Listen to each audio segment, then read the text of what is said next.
back is strong, my harness free of rot. My sword is sharp, my shield unbound, my pride will waver not. I face my foe, I lay them low, I fight them without fear. If I should fall and walk no more, I shall not shed a tear.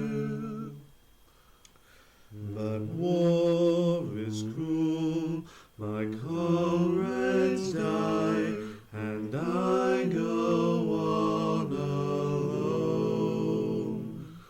I will not stop to ask them why, I know I can't go home.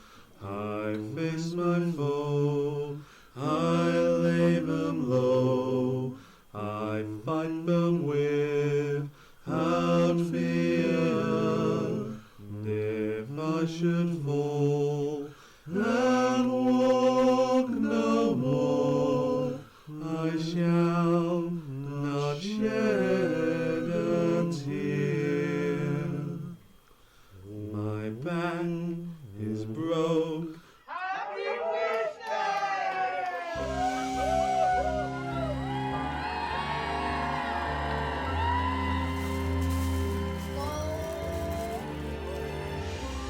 Do you like Mickey Mouse? Yeah?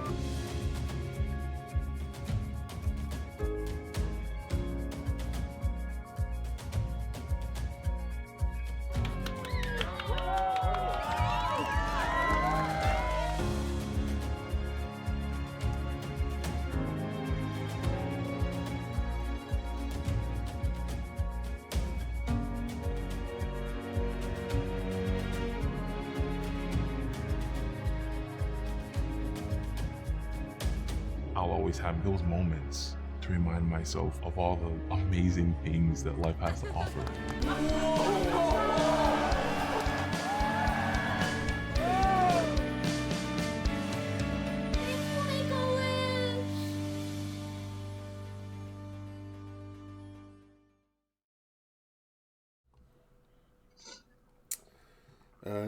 Hello everybody. Welcome to a very special stream this evening. This is a charity fundraising stream for the Make-A-Wish Foundation. So this is a charity that means a lot to me as an individual, and I will always try to help them out when I can. Like, as we all know, I like to do with many wonderful charities. Tonight's stream is a bit of a double-edged thing, because obviously we're getting to help a lot of terminal kids hopefully get a final wish and do something that that they will enjoy. I thought it was the princess one on the video, I have to admit, because that one always makes me cry. Can't watch it. So thankfully it wasn't. But this is also a little bit of a fuck you to the tabletop community, who don't really think women should be sat down playing tabletop games. So, to the rest of the screen here, as you can see, we have got 5 lovely ladies who are going to be absolutely kick-ass tonight, and they're going to rip everything asunder as a pack of werewolves. I'm very excited about this. I love a bit of werewolf. But on that, we have a... Sorry, and non-binary femme. Thank you, Zara. I forgot what I was saying now. Yeah, so we have a QR code down in the bottom there. There will be a link that appears in chat every now and again. If you do exclamation charity, then there will be one that appears there. So please go donate. If you donate say $20 or more, and you want something to happen within reason, then chuck it into chat. If someone's been badly hurt, you can heal them all the way up again. If you want them to fight something, we'll spawn one in. But we'll do those sorts of things. Obviously, and if someone decides that they want to pay $5,000, I'll just end the stream here. We'll do that too. So, $5,000 if you want me to shut up, basically. Yeah. I don't know what's happened with all the alert boxes and stuff like that. That should be there. But if not, then I don't know. They'll be in places. But still. Yeah, so I will do my best to keep an eye on chat as well as everyone's talking and donating and stuff. So I'll do what I can there. Anyway, so we have got 5 werewolves here this evening. So if people just say, hi, I am so-and-so, and I'm going to be playing so-and-so of this tribe, then that's a good start. And then we'll get straight into the game. So, Helen, do you want to start? Yes, I can do. That requires me to remember who on earth I'm actually playing. So, I am playing Kelsey Stoneheart Austin, which is not taking like a rip on Stone Cold Steve Austin, which I realised about 30 minutes ago.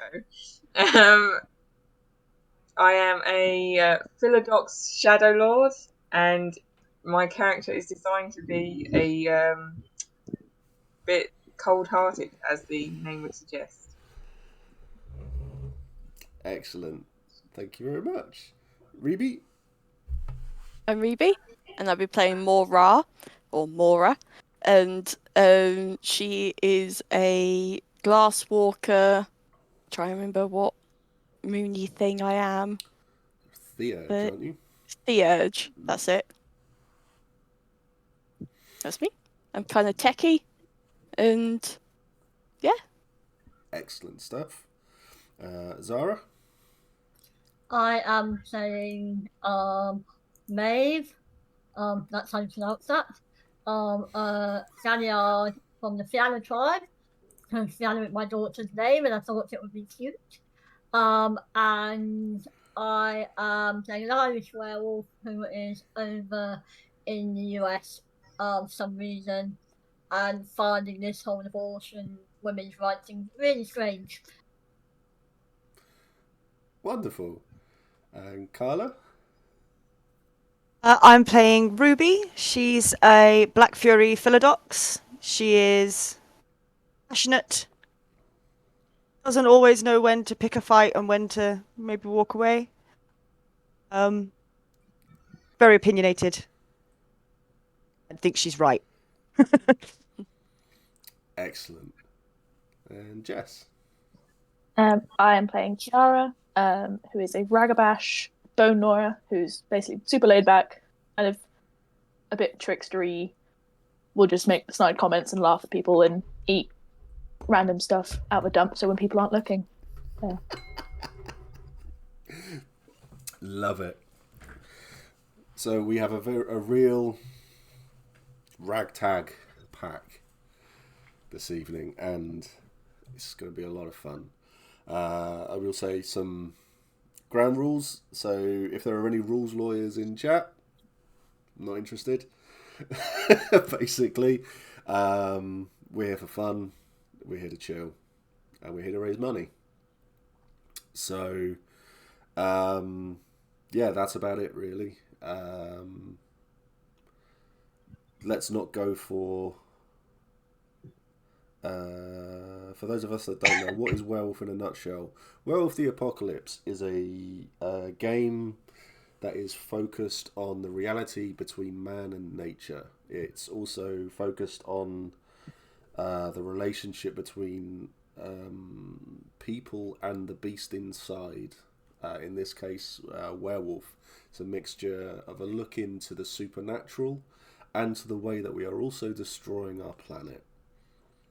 So, where some tribes have a look at the world this day and they think we need to do this to save the planet, other werewolves are a little bit more extreme and think, no, we need to just destroy the planet. So there's a whole smorgasbord that White Wolf created here. So I recommend the books. They are a great read. I will also add that the Get of Fenris in this game are the bad guys. I have in the new system they have been made bad guys. They have been made bad guys in this one because I don't agree with white supremacy. Very, very simple. So we all play along with that. There will be bad language. There will be violence. If chat is uncomfortable about anything that is said or is going on, please tell me. Please let me know, and we will do our best, or I will do my best to move on from certain situations and things like that. If you're not a fan of fighting and things, then there's nothing I could really do about that one, because there's going to be a certain element of violence in this one. I'm trying to remember what film that was from now. That's going to bug me. No, it's completely gone. It's completely gone. Oh well, it will come to me at some point, and I'm sure I will tell everybody. Anyway, so the game is set in New York. You have all been in New York either for a couple of days, you've specifically travelled over here from the Emerald Isles, like Maeve has. If you are a certain Ragabash, you live in New York. You live on, probably spend a lot of time in the cairn in New York City as well, so in Central Park.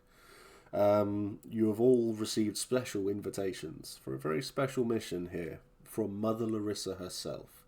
She is the head of the Bone Gnawer tribe. She is a very, very powerful Theurge, and she is also very knowledgeable and slightly crazy as well. So she has asked for all of you to attend, as she has something very specific for you all to come to. It is currently 8 o'clock in the evening. You have all fed, watered. You have all been asked to meet at a certain pub on the outskirts of Central Park. And you are all received, well, basically told you there is a booth waiting for you. And then at a certain time, something will come and let you know that you need to get into the park and come and see Mother Larissa. So, Jess, you are a resident Bone Gnawer, so you know exactly where this pub is. You know... I've probably been drinking in there for most of the day, to be honest. Just at the bar, just out the grubbiest glass with the cheapest beer. Yep, more than likely. It's New York, so nothing is cheap here. So, this is good, but you would probably know the landlord there. It'll probably be a Werewolf, a Guru establishment. So you'd probably drink on the house knowing that if something kicks off, you're more than likely going to help out. So you probably drink for free in there anyway. So Maeve is travelling over. Obviously, you've made your own way. Yeah, I'm travelling over. However, I'm Irish and it's a pub. Not to mean on any stereotypes or anything there. So I'd probably find it quite easily and go in and ask for a pint of Guinness or something. Excellent. So just so you know that Guinness in New York tastes like crap. It really doesn't taste very nice at all.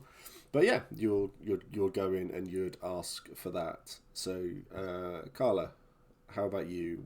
Are you a New York resident, or are you? I probably split my time between like New York and like a bit more the countryside. Probably spend my time in a bit in the sort of Connecticut area, the outskirts of New York as well. But yeah, I probably know the city quite well. Regular visitor, probably know my way to the bar quite easily. Okay. Okay, considering what your character type is like as well, as you're traveling there, being a bit of an activist as well, Yeah. you probably have seen a few of the police officers as you go past. They probably like giving Yeah. you a double take, and they've noticed that you're here. You're probably known to a couple of police officers Yeah. there, and they've watched you where you're going off into, and that so as well. Excellent. Helen, I forgot your character's name.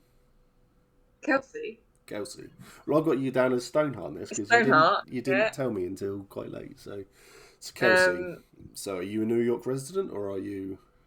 I like to think she's quite a transient character. She doesn't stick around anywhere too long.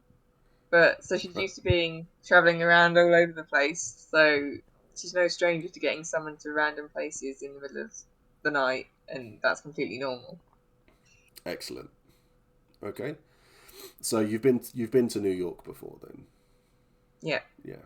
Okay. So you would sort of know where this pub is, and you'd head there without any issue. You'd get a taxi, and you'd stroll on in, order your drink, and that. Okay, so that's fine.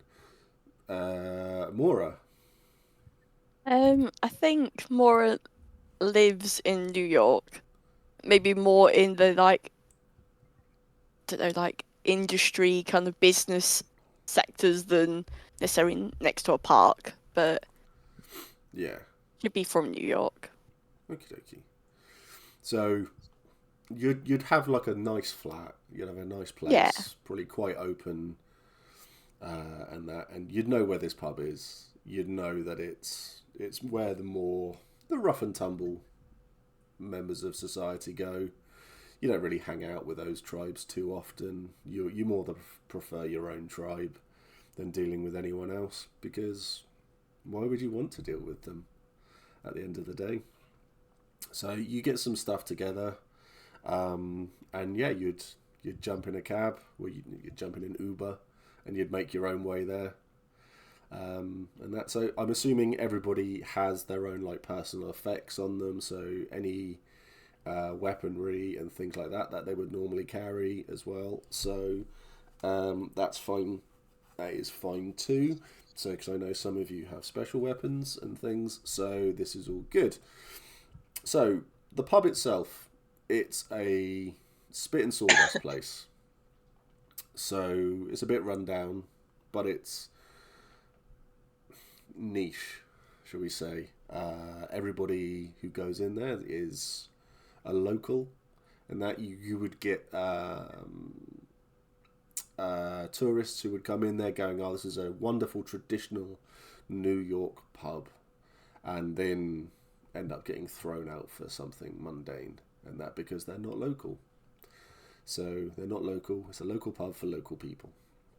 And that, so you would, as all of you walk in individually, you will see someone sat in a booth marked reserved. So you will see Kiara off in a booth, sat there with a couple of empty glasses around her, and she sat there. So, Kiara, if you want to describe what you look like to everyone.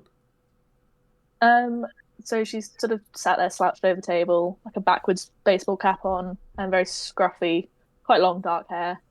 She's sort of like, I think the Bonor is a sort of Indian slash African heritage. So slightly darker skin, but she's kind of got that New York, and is just watching who's coming in, probably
Okay, so OBS is reconnected.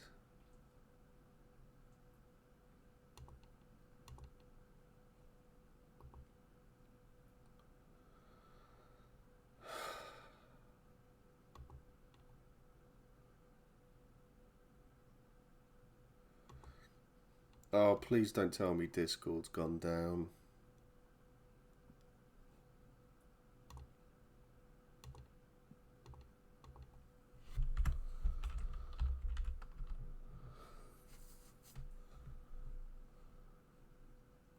It's not funny.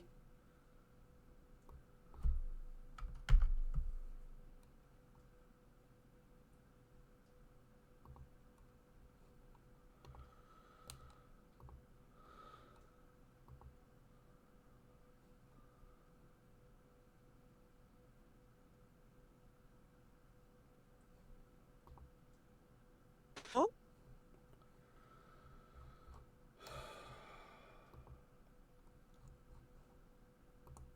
you can hear us. Oh, you Right. can hear us all, by the way. People watching the stream can hear us. Okay. Right, so it all Yeah. stayed on for you, yeah? Oh, you're back now. The Yeah. stream's back. Yeah, our internet died. Oh, good. We now need to wait for Helen to rejoin.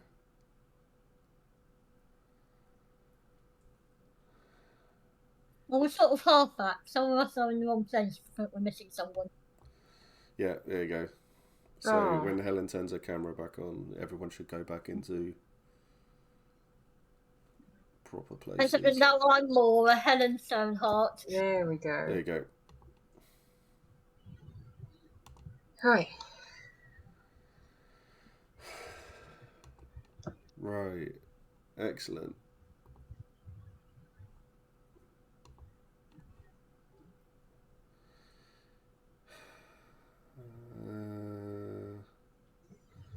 Okay. We're back. Yeah, I don't know what caused that.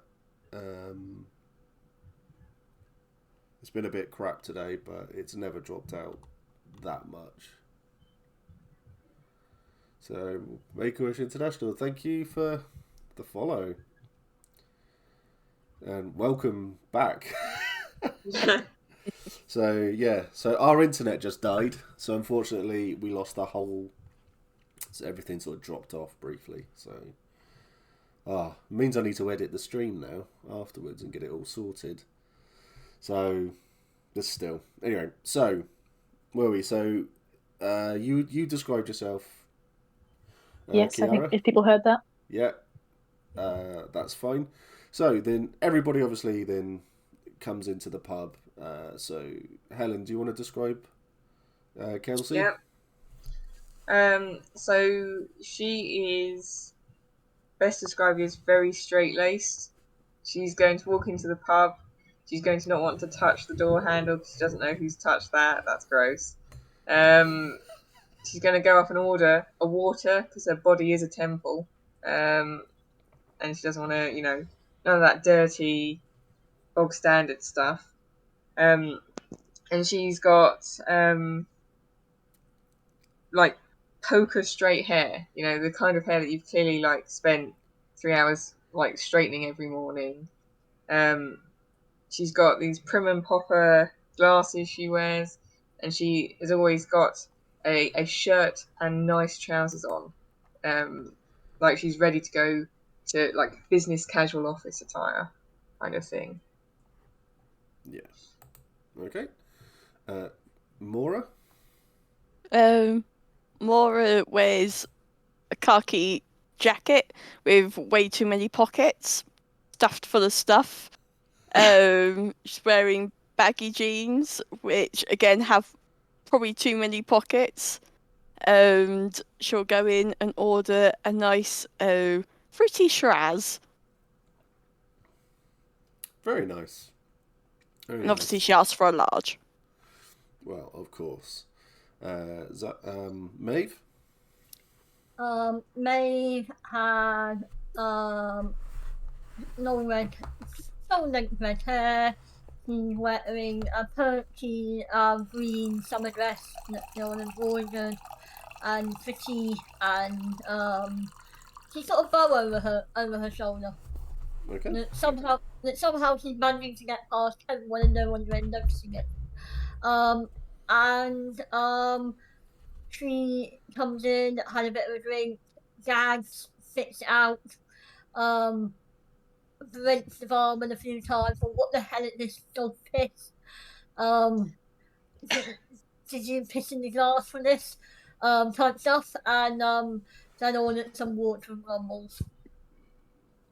There's a very, very disapproving look from Kiara with the drink spitting out. What a waste. Such a waste. Such a waste.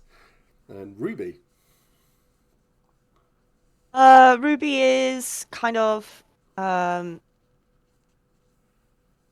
average height, but she's got quite vivid purple hair, kind of choppy cut, like lots of different lengths, and some of it's kind of spiky and one of those kind of looks.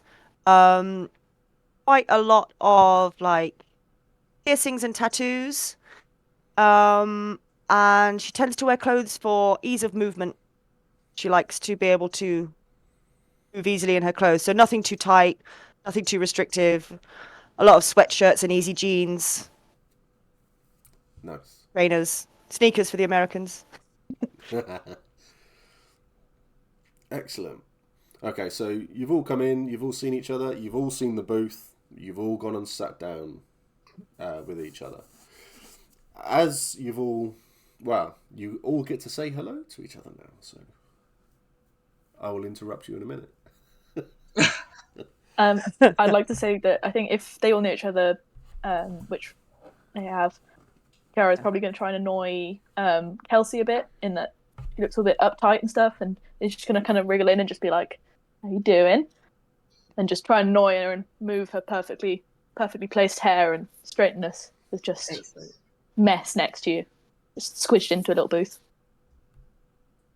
I'm going to give Kiara a disdainful look, like a strong, like, I can't believe I tolerate you kind of look.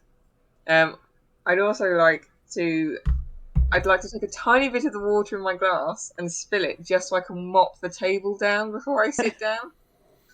Like, I don't want to touch that. I just want to make sure that's clean, because I know she's been sat at it all day. So you don't know who else has been there. Kiara, let's get a serious piss. What would you recommend? What I've got is all right. Just normal lager. Lager. You ain't got any proper beer here. I don't drink whatever Jack Daniels will be done with it. Oh. And not slouch in the room with my water and just look around. Well, when I'm back here and start telling an old winded tale that everyone's welcome to interrupt about how back in Ireland we have blah blah blah pubs and So, as you're all sat down, annoying each other, and cleaning and not drinking, and things are just sat there, the door to the pub doesn't open. It literally gets smashed open. A couple of the windows in the door break. A guy walks in who's he's like 6'9". He's wearing a pair of trousers. Just a pair of trousers. Nothing else. He looks annoyed, upset, agitated. He's scratching at his chest. He looks really uncomfortable. So, for those of you who enjoy spending time out in like the wilderness and things like that, so I'd say probably more Ruby and Maeve, you would be very aware that this is a typical Red Talon. This is a guru who doesn't like to be in his in a homid form. He's more comfortable as a wolf. He doesn't like cities. They don't like people. So seeing a Red Talon do this and actually walking into a pub means there's something serious has happened and they're needed here.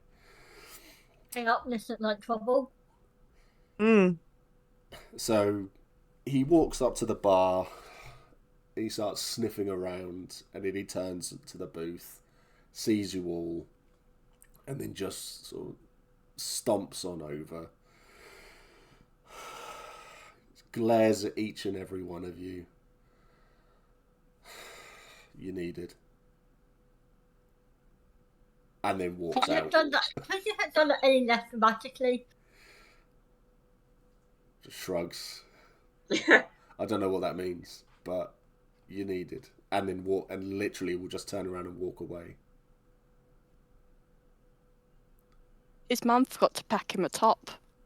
It's not very considerate of him. Of her. Next cannon. Not fun. Where did he point for us to go? Did he point somewhere? Gesture? You will know where to go. There's only one place for you to go, so you're going to be taken to the. You have to head off to the cairn, basically, which is the big central hub. Cool. Lead the way. Down the rest of my beer and. Yep, follow. Take my drink with me. Okay. That's stealing. Yeah. So. I'm happy to do this. Make a wish. It's anything for the kids, basically. So you walk out the front door. There's glass everywhere, and the police officers that have been stood outside were going to go and approach the guy as he was leaving, but they don't seem to be that way inclined. After walking up to him and realizing they're about a foot shorter and thinner than him. This guy was big, but they take a foot shorter and a foot thinner. Yes, they are. I would nudge the glass walk and go, look, they made an entrance just for you. That's very cheesy. So the police officers are like stood outside. They look at all of you as you leave, and they're just like, yeah, just I wouldn't go that way. And we're going to have to get some police to go and find whoever did this. We're going to stay here. And they look at Carla. It's like, you're involved in this somehow, though, aren't you? Not this time, boy. Sorry. Where are you heading off to Wrong next? place, wrong time. Me? Just heading out with my friends here. We're out for a girls' night. Mm-hmm. The girls' night. Good out, yeah. Yeah. Well, keep your nose clean, and we don't want you getting into any more trouble than you usually do. We'll be watching. All right then. No worries. You do. We'll keep an eye on them. Hope you have a very good evening, officers. We won't do anything you wouldn't do. We're smart. Okay. I don't know about that. It's quite a lot of things I wouldn't do that an American police officer would.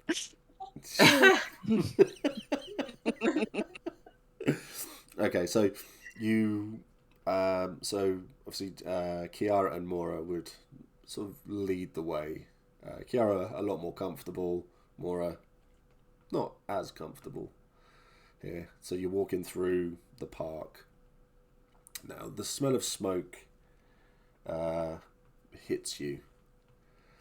Nothing's on fire or anything like that. It's just it's a bonfire that's been lit in the cairn, and it's a very homely sort of smell. It smells like home.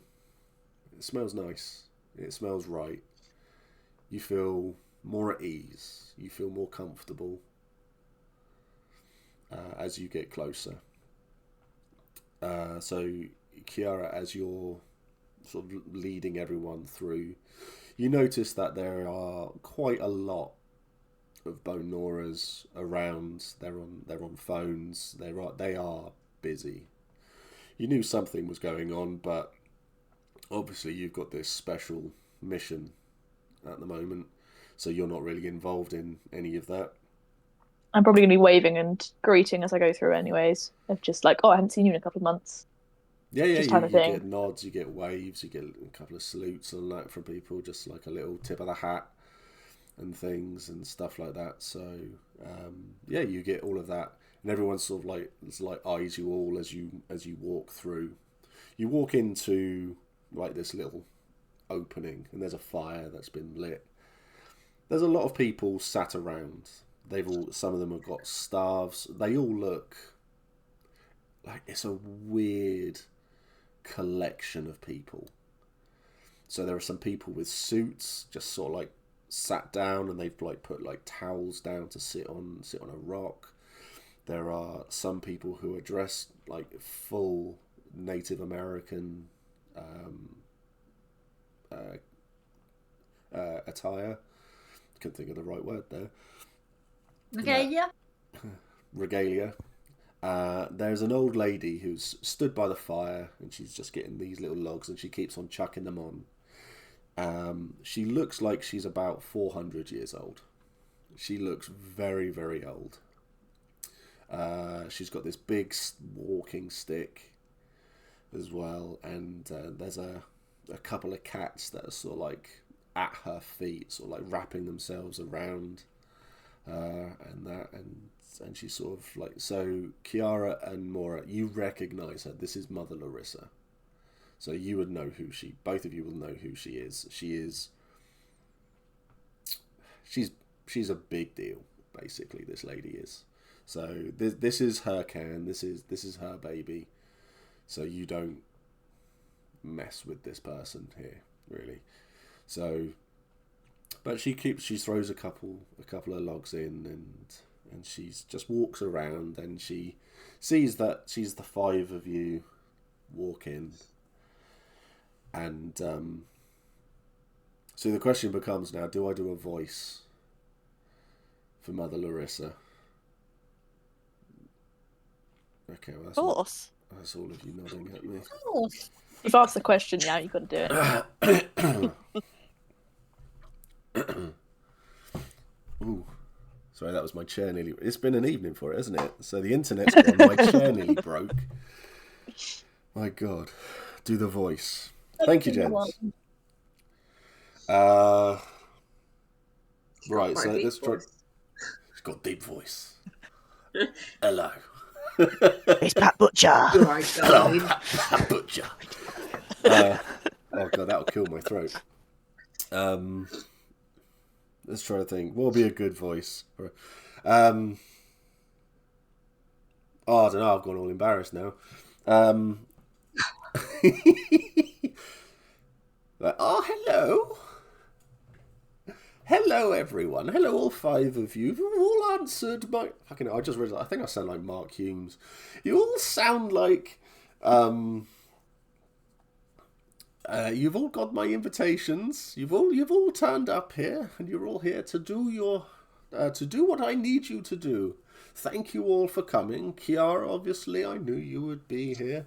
We've got a sweetener in it for you. I think Dump Truck is around the corner somewhere, and he's found something that he thinks might be of use for you at some point in the future. Mora, thank you so much for coming down from your ivory tower to spend some time with us down here.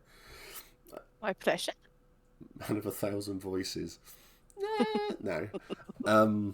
It's about 2. Yeah, I'm about 3. So thank you for coming down here. I'm sure your skills and your abilities will be of vital importance to us. We really do appreciate all the help that you're going to give us. What's the job? What was that? So, what's the job? Oh, we'll get to that. Don't worry about that. So, Maeve, thank you for coming over from the Emerald Isle. It's absolutely wonderful to see you here, and I know that you'll be of great use and motivation to the entire pack here. It will be great. Kelsey, don't really know too much about you. Your family speak highly of you. I'm sorry to hear about your grandfather's death. I believe he passed on his old glaive to you. Correct. Do you still have it with you? Always. I thought I could feel something in the ether. Something wants me to have a look at it, but also something doesn't want it anywhere near me. But still, I'm glad you're here. Ruby, thank you so much for coming to and answering the invitation. A lot of people around here, a lot of people in the tribe speak very highly of you and your rebellious ways. Thank you very much. You'd fit in well with the Bone Gnawers in New York. We do love a bit of a rebellious streak among us, I will say. Good. It's good to find that streak alive and well. Always. In my young days, I used to love a bit of fisticuffs every now and again. Yeah. So the suffragettes haven't got shit on me. So if you would Are you well, Mother Larissa? You sound a bit like a middle-aged man who smoked 40 a day. Have more wine.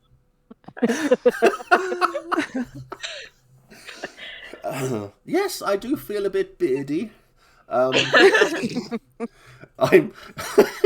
I'm doing very well. Thank you very much. I haven't felt this healthy since I watched Casablanca at the flicks. Could have been worse. But thank you. So all come around, and I will tell you what I have planned for you, which I need you to do. So she sort of moves away from the fire, off to the side. You sound a bit like a middle-aged man, and that's the bottom line, because Stoneheart said so. Thank you, Pete. So she motions for you all to come and to sit down on some wooden stumps, and she stands in the middle of it all, waiting for you all to come and take a seat. She comes in with one leg up, being very careful not to expose anything that I'm in best. And I toss over a jacket for Stoneheart to put on the trunk before she starts making a fuss over it. There we go. Sorted. I roll my eyes heavily at the putting of a piece of cloth over a tree trunk with bloody werewolves. Oh my god. Yeah, very much. I've squat straightened my cap. I squat on my stump. Sorry. I've straightened my cap for Mother Larissa. It's got to be presentable and just sprawl out, essentially, super comfy, and just kind of look curiously at this Stoneheart daintily, I'm sure, laying out a little jacket to sit on. Okay. Plunk myself down, get ready to take notes on my phone. Excellent. Like a little nerd that I am. Wonderful. So, as everyone sits down, a large red wolf just silently moves in and sits down next to Mother Larissa and just sits there. And she's like, oh, you're here. Okay. So she literally pats him on the head and he starts snarling. And she's like, oh, and she gives him a little hit with the stick. So, this is what I have in mind. There's a lot going on at the moment in New York. There has been a rather large black spiral dancer assault on a cairn to the north of us, where currently we are sending a lot of our runes off to have a bit of a Barney with them all.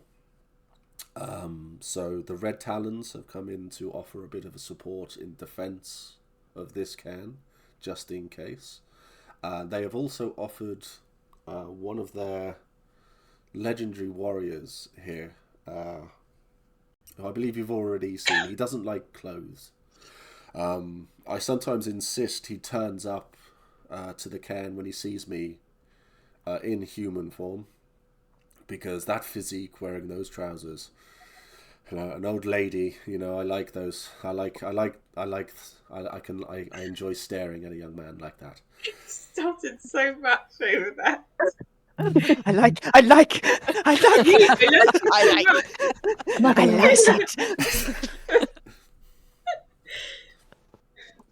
Have we finished now being children, have we? So he is here. He's going to offer support should it be needed. I don't think it will be. He's more of an option should it all hit the fan. Then he'll come in and offer a distraction, shall we say. What a distraction. Dancing around. I wish I hadn't said anything there. So he'll be there as a bit of a... No, I shouldn't say that either. Eye candy. Yeah, he's going to be there as a bit of a fighty distraction for you if you need it. He'll create a ruckus somewhere and draw attention. So your mission... unfortunately, you have to do it.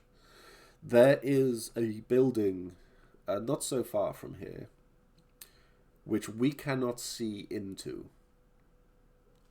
We cannot see who works there. It is protected from us via a shroud. So even going into the Umbra and stepping sideways, we can't. The building doesn't exist. It is protected by something. We don't know what. There is a penthouse there. All we know is that that entire floor has one man on that floor, and he runs the entire building. There are a lot of businesses in this building. So some of the building might be safe, and you'll be fine. Some of it won't be, and you might be fighting your way through, or you'll have to look for anything on a spiritual level to try to find out what is going on. I got any glass walkers and look at the company records. Well, what do you do now when I've set you on your way? That'll be completely up to you. But this is where we are at the moment. We believe that this might all be linked to what is going on upstate. But we're not certain on that front. We think there might be a lot of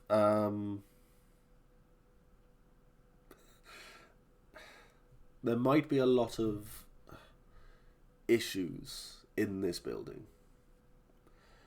Security are human, from what we can tell.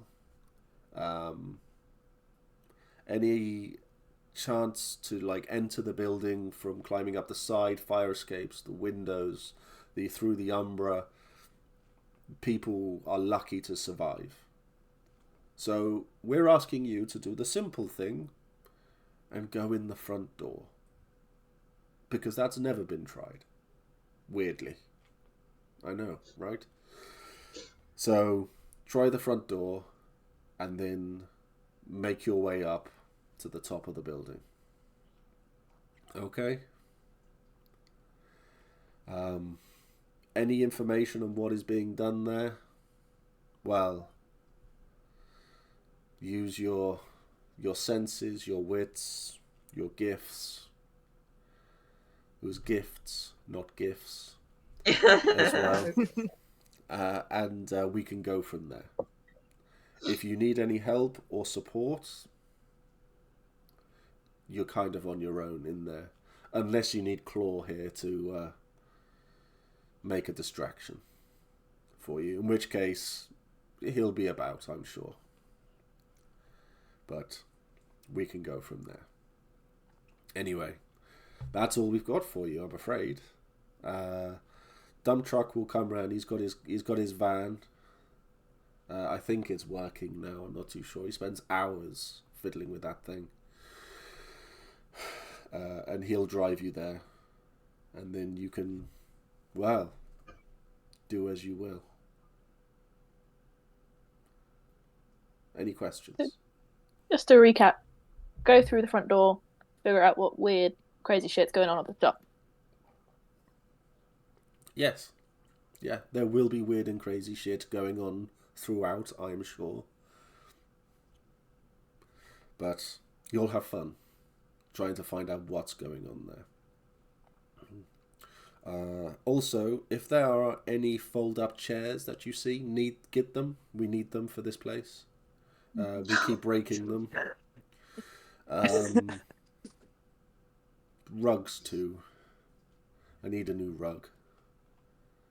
Just one for you, or all the rugs we see? Because that could be quite a hefty load of rugs. Throw it out the window. It'll be fine. I'm sure there's alleyways or the road. I mean, there will be a distraction being made.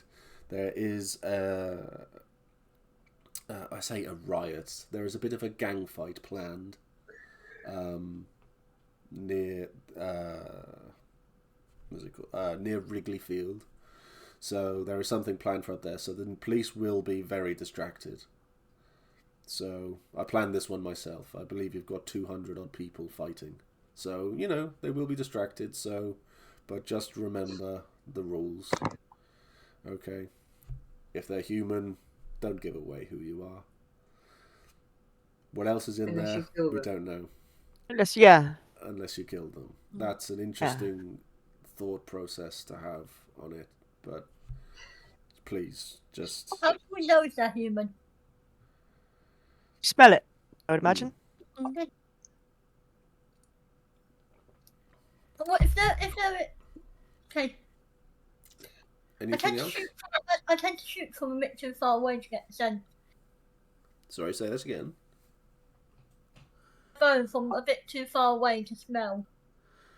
Well, you'll be inside a building, so I'm pretty sure that you can smell what's going on in the area. And if it's all worm tainted, then, well, I think that's fair game. More. No, don't kill them all. Don't kill them all. No, there are. They're all worm tainted. Okay. They're not. It was only if they were, or if it's all worm tainted, then yeah. you know. Then go what are you gonna do? Then go ham. Still, as Don't like any more questions?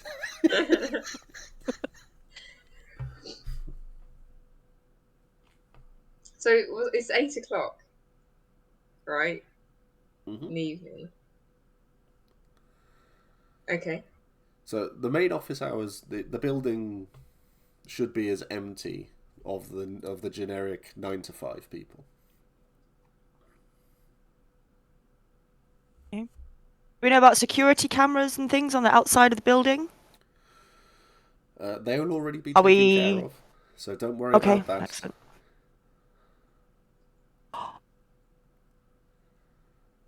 Sorry. I got distracted. The leopard is eating. Yeah, beautiful. Do we have theme music? She sort of stares at you, and then it's like, "Have fun," and then turns around and starts to walk off. Kelsey, you could probably find some headphones if you want, but it's a bit antisocial of you. I'm not sure I'm getting invited back. And there's a pointed look to your little log, your little jacket on. Yeah. Maybe if we find enough fold-out chairs. So, this... I think the theme music hit Who Let the Dogs Out. That'd be good. Wow. So, as she walks off, this young lad, looks like he's 17 or so, just wearing overalls, about 5'5", bald, just sort of strolls on over, got like a couple of tools in a belt. Like, so I need to drive you lot to the building. Mm-hmm. Excellent. The van should start. I think I fixed it. But yeah, we could go. We could get you there. Oh, we've lost someone. Zara. Yeah. Internet. Those internet gremlins again. Yeah. I don't feel so bad Everyone's- anymore. It's not. everyone's It's trying to nice watch that A I'm the- leopard ate her internet. Yeah. There we go. Just wait. When she turns the camera back on, it'll all. It's all right. We're 100% getting into the back of Yeah. a white van. Just Does he have any candy? Is it white van or is it a dumpster truck? It looks a little bit like the A-Team van. I just realised I'm old.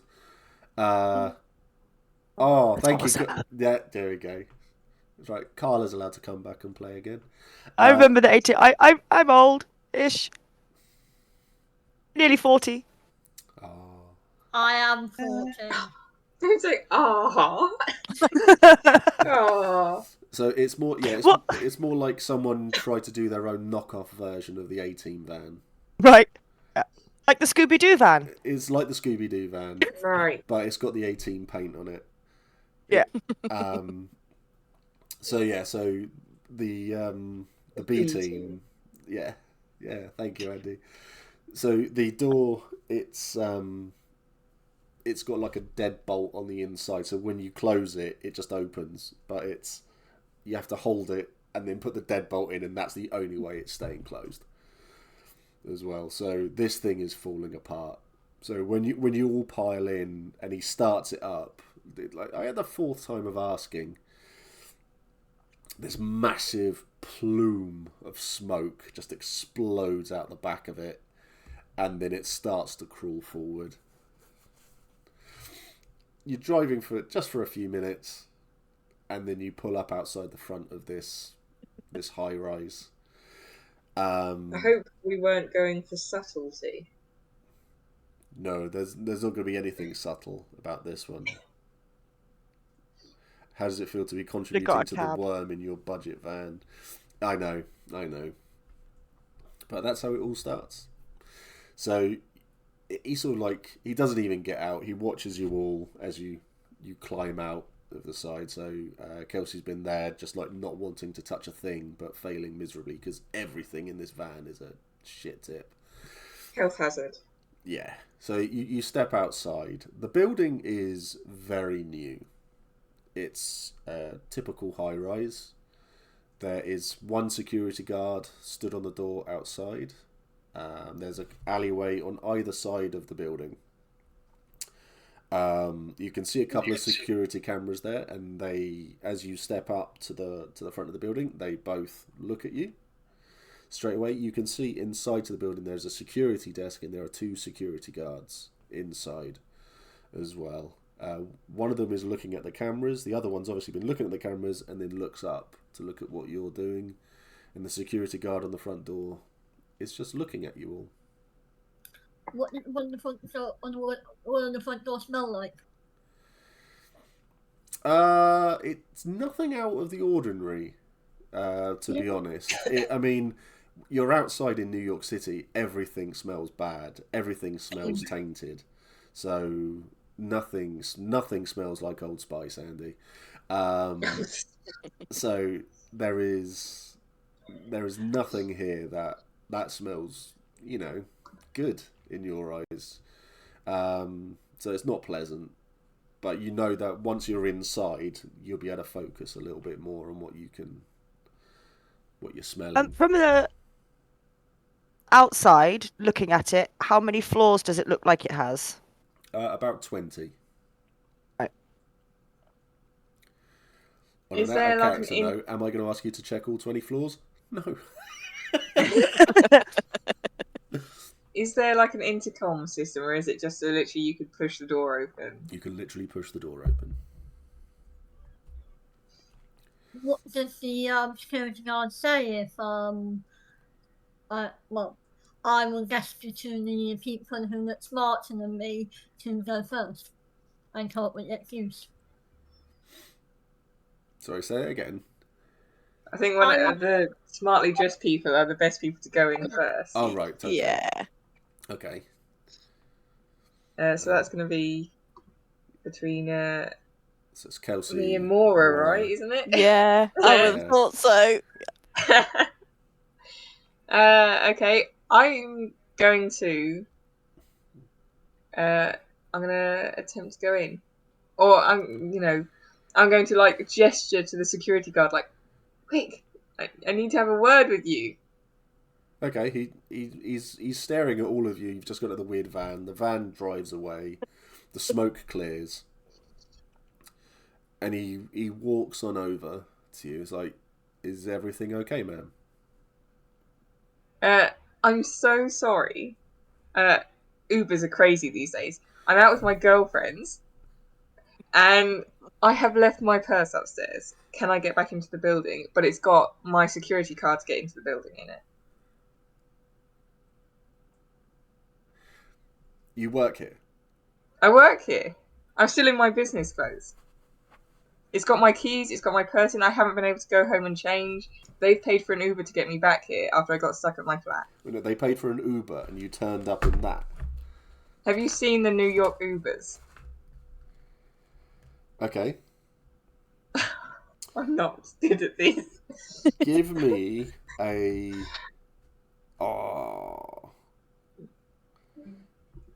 Ooh. I'm so bad, Zara's gone. It's just left. In shame. No, it's ruined. We're never getting in. Failed. Yeah. Give me a manipulation performance. So is that you add up the number and you Yes. roll that many? Yeah. And it's tens, right? And it's D10s. Yeah. Yeah. Oh boy. Is there any sort of helping system in this, by the way? No. No. You're on your own. Is that good or bad? Oh, I don't feel good. Hold on, I'm just trying to... Did I have that up right? She says I hopefully. can't actually hear anyone. I'm trying to think. Oh. Was it 3 dice you rolled? Yeah. Yes. A 4 and a 5 and a 1? Yeah. Yeah. Low's good, right? Yeah, low's great. He looks at you. It's like, okay, yeah. Go on. You can go right on in and walk straight through this business building, and go wherever you want. Oh, we lost. Oh, that's everything. very kind of you. So yeah, you can Very stay kind of you. outside, and no, you will not be allowed in because no, you do not work here. I've been working here for years. I've never seen your face before. Maybe you're just really bad with faces. As he says that, I'm going to step up and go, listen, dude, my friend started a new job. She's been looking for a job for a really long time. Do you know what it's like to be out of work in this city? Come on. You don't know every face. What are you, fucking Sheldon Cooper or something? Eidetic memory. She doesn't work here, though. Well, she does work Prove it. here. Do you think she is stupid, like she can't remember where she works? Give me... Is it because I'm a woman? Always throw that in there. Give me a manipulation intimidation, Carla. Okie dokie.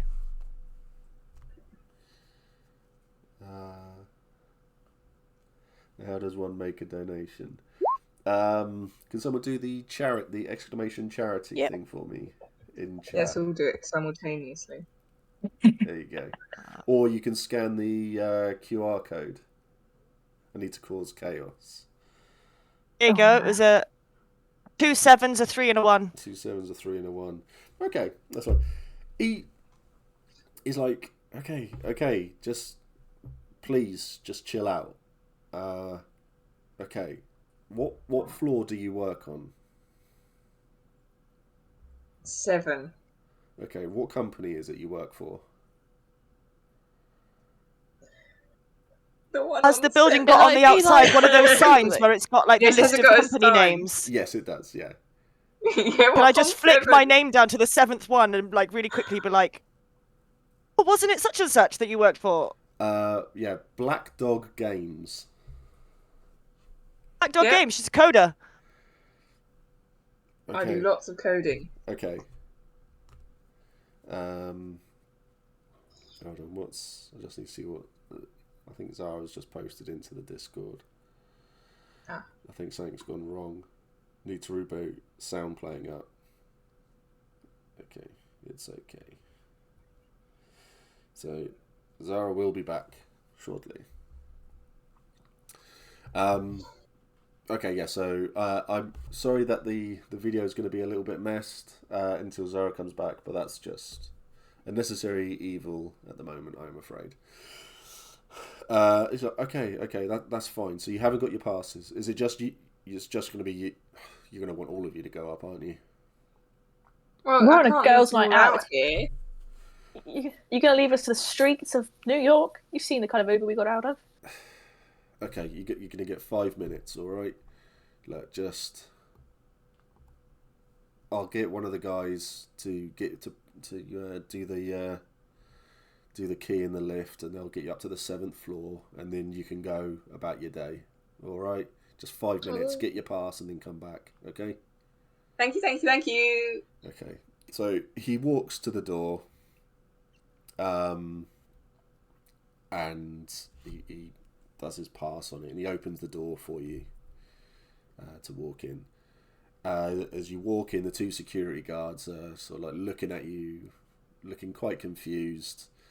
You notice that on either side now of the door, there's probably about another 3 security guards on either side, and they're all sort of like looking a bit.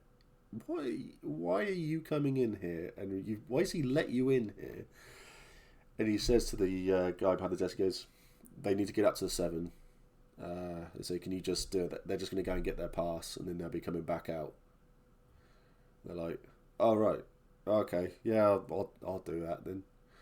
So he walks over to the lift, and he puts his key in, presses the button, and the lift comes down. Door opens as you all head inside. He just, 7. He goes, and when you want to come back down, there's no key needed. You just, well, as you know, you work here, don't you? Yep. He goes, yeah, just get your stuff and then come straight back out, okay? Sure thing. Excellent. Might want to check what happens to the security guard via a donation.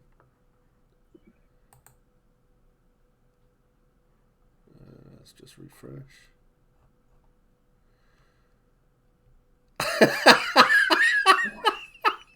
Good. Love it. Okay. Oh no. So as you're all walking towards the lift, the security guard who's like let you all in. He's held the door open and it's sort of like stuck, and he starts giving out a good old shake. You hear something smash behind you. About 4 of the ceiling tiles. These are marble ceiling tiles. Have fallen out of the ceiling, and one of them has landed on the security guard. He is out cold. He is bleeding from the head. He is out cold. All of the security guards, once they've opened the lift for you, they are all running to this guy to check on him. You can hear one of them on the phone is immediately calling 911. They are checking on this guy. How close are we to him? 15 feet. Can I possibly try and make a run for it and act like I want to be like, I'm a professional. I know some first aid, not professional, and then try and grab his pass. No. And you're going to try to nick his pass? Yeah. Because I've just seen him bleep us in, and we have not got a pass that we are going to collect, and I want to be able to use it. Okay, yeah, you go and yes, you can make suggestions about what happens with donations. You go over to the guy. They all sort of like, they're stood Look, there. I have They some are first aid all training. watching you do this. I want to shine light in his eyes. Like, I've got a little phone out, I'm shining a light, and I'm just sort of feeling around the back of his belt, like trying to like move him, but also just yoink. Yeah. I mean, the pass is literally attached to one of those pulley things. So yeah, so I'll sort of lean over him to look at his head and just.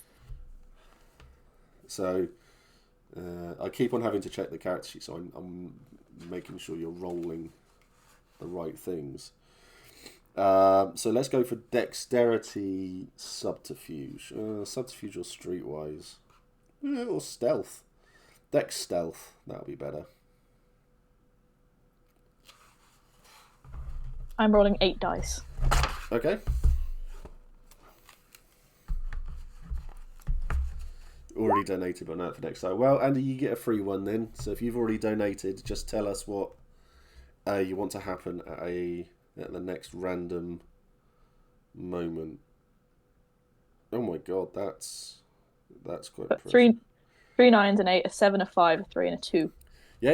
You do it, and you sort of like you loosen the guy's weapons belt essentially. So, Has he got any weapons on him too? yeah. Before. As soon as you take like the gun and all of that off of him and loosen it, someone comes and just picks it up, and the pass is just not on it anymore. It has found its way to your pocket. And I'm just like, there's nothing more I can do. I'm sorry. We need to wait for the ambulance and back away. Okay, yeah, that's fine. So they've held the lift open for you. So you head back. You head back into the lift, and the lift door closes, and you start heading up to the 7th floor. Just gonna give my pass to Kelsey and be like, It's not my pass. It's not real. look- I don't actually work it. you look more like you work it than I do. If anyone asks. You don't look very much like the picture, but I'm sure you could make do. My name's Nigel. Nigel. Okay. You get up to the 7th floor. The door opens. There are lights on this floor. You can see a couple of offices in the distance where people are inside their little bit. They are still working. You can see a big sign on the wall that says Black Dog Studios, and it has a big paw print on it as well. I'll give you all this one for free because why not? This place stinks of the worm in here. Everything about it, even the carpet, it is horrible. There is nothing nice about this place at all. The people who are working sort of like notice that the lift is opened, and they sort of look over. They look a bit confused, but ultimately they just go back to their work. There's a lot of cubicles set up. It's, I suppose the best way to describe it is like it's like the Google offices or Facebook offices, where they've got like sleeping pods in places. There's a lot of like rest areas and things like that as well. It's all very open. And that, Can we see any signs of, like, if it really open, can we see like any whiteboards or anything with project notes on or anything? oh, there's loads of whiteboards all over the place, and they've all got buzzwords on it like positivity, communication, and things like that. And it's just like, it makes you want to vomit.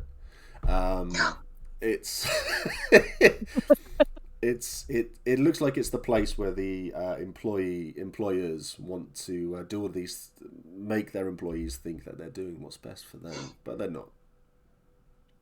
Is there a desk that's empty, but that's clearly someone's desk, like has like personal effects at it? Yeah, there's loads. There's loads of cubicles, so they've all got computers in and stuff like that. So there's no one sat at them. How do I use my persuasion homage? Yes. When you're talking to a person. Okay. Yeah. Can I wander up to someone and say, I've been sent here to intern. I'm from Ireland. I'm here at an intern. They just said come up to the 7th floor. And someone will show me what's going on. Okay, yeah. So you start to walk across the office floor then to where one of the offices on the other side. And let's go back to that then. So Maura, you're heading off to I want and like a find quieter space a that's quieter- like, Yeah. and I want to like rummage through stuff basically, Okay. but try and be stealthy. Yeah, that's fine. So, do a perception investigation for you. So, what you other three of you are doing? Then, so you've got onto the floor, and Mora and Maeve are sort of just gone.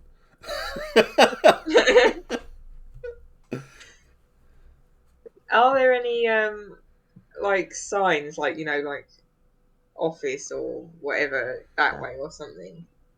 There's a couple of signs on the ceiling that said one says like storage, one says archives, and one says server room.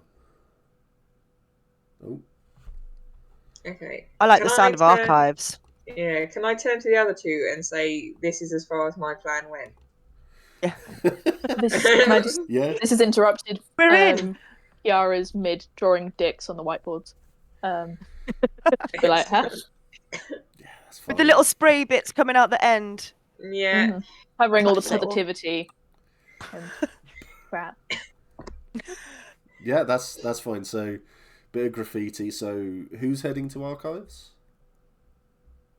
Me, I wanted to head to archives. If I see a sign for archives, I'm gonna go start looking in archives. Okie dokie. And I'm gonna be walking in, like I'm walking there in that way that like I know where I'm going, I know what I'm doing, I belong here.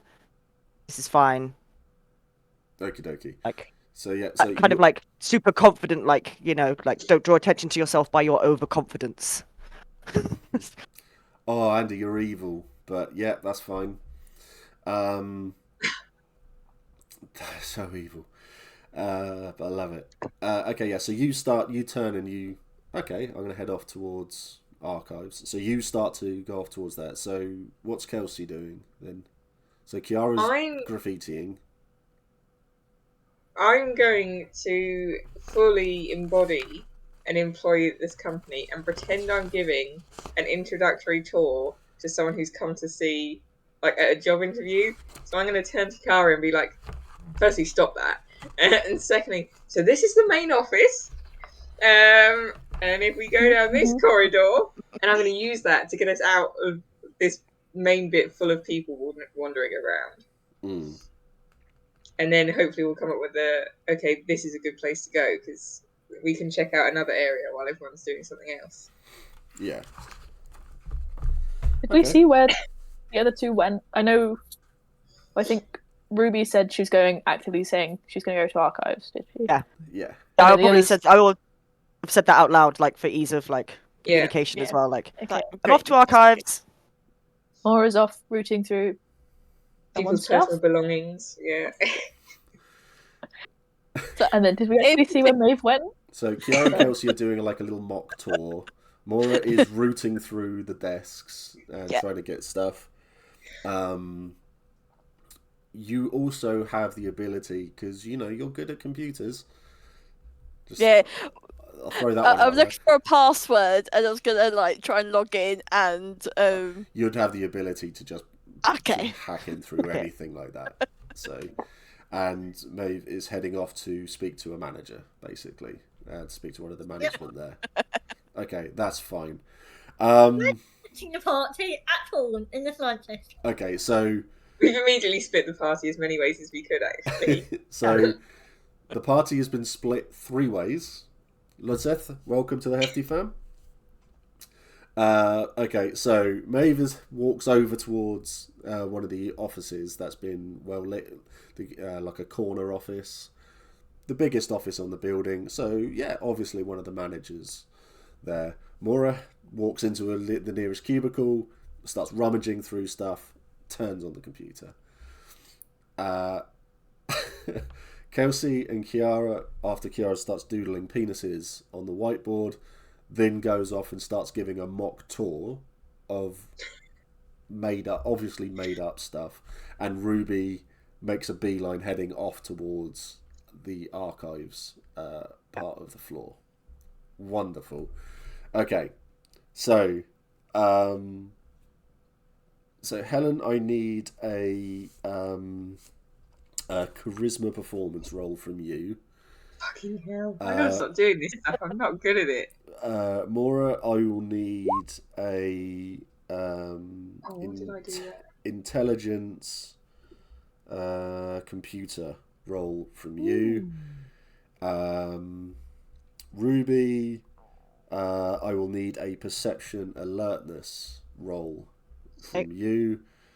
Maeve, I will need fucking hell. I'm using my gift. Jeez. I will need a charisma performance roll from you. I'm using my gift. Yes, My yeah, that's fine. That's fine. which is I think it's charisma subterfuge where I have 2 dice in. Mr. DM, Okay. I rolled 2, but it's given me 3, and I don't know why. Okay, that's fine.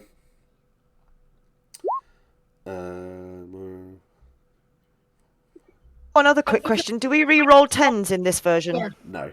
Okay. Not for this. No, 'cause otherwise we'll be here for hours. Okay, I re-rolled my 10, so I won't got 2. Yeah. No, that's fine. That's fine. Everyone's good. Okay, so Maeve, you walk into the office, and you say to the guy that you're an intern. Is it? Oh, we got Ireland. I didn't realise we had them coming over from Ireland. The company's growing. I'm not surprised, to be honest. You're here late though. I thought you'd have been out enjoying New York's nightlife. How can I help you? Oh, sorry, it's a time zone difference. I suppose. So and I only got here this morning and my head's all over the place. Yes, I'm here to do some work on your latest project. They didn't give me much information. They said turn up. You know what HR and they don't give you any information or anything before you get anywhere. Yeah, so I've got very little information. What do you need me to do first? I'm not the project lead on this one, unfortunately. We're currently. How involved are you with everything that's going on here currently? Have you just started, or are you heavily involved? I've just started. I mean, I'm very keen to get very involved. Did my claws in and all that.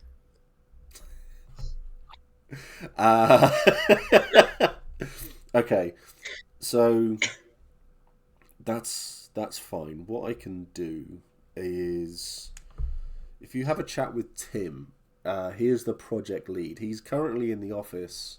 He's a few doors down at the moment. I know he's got someone in with him at the moment. If you have a chat with Tim, he'll be able to fill you in on everything, and he'll be able to give you something, something to get your teeth into. I ain't got any paperwork I can flick through while I'm waiting. I mean, time and money. I'm sure he'll pass on a company tablet to you, and then you'll have access to whatever they need you to be involved with. Thanks very much. I'm going to find Tim. What was your name? Oh, it's Siobhan. Siobhan. Okay, right. Thank you. Yeah, if you go and speak to Tim. Yep. I will give him a wave and hello. Okay, that's fine. Do a quick perception and alertness roll for me.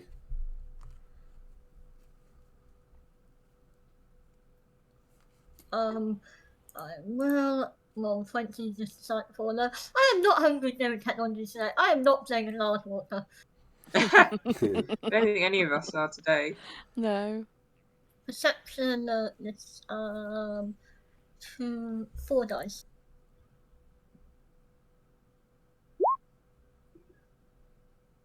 Yeah, that's fine.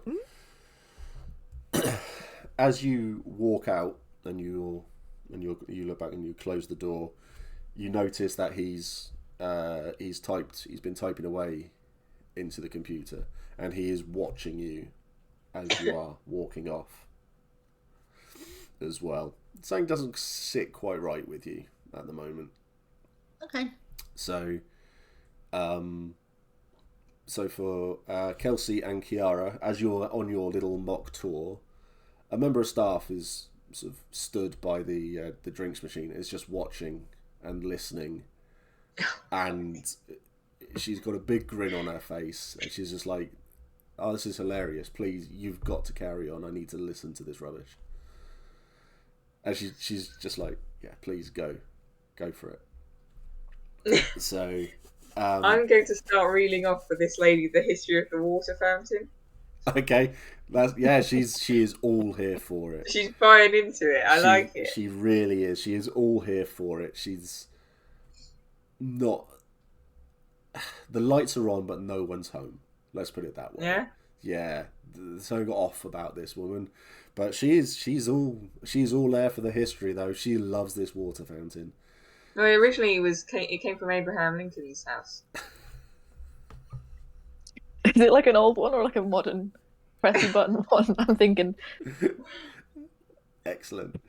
Yeah, she's all for it. She's over the moon that she's drinking from Abe Lincoln's water fountain. That might be a euphemism. I don't know. You can taste the freedom. Is that for that freedom? Freedom, yeah.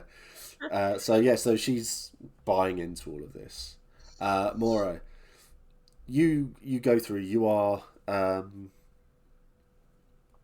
you log on.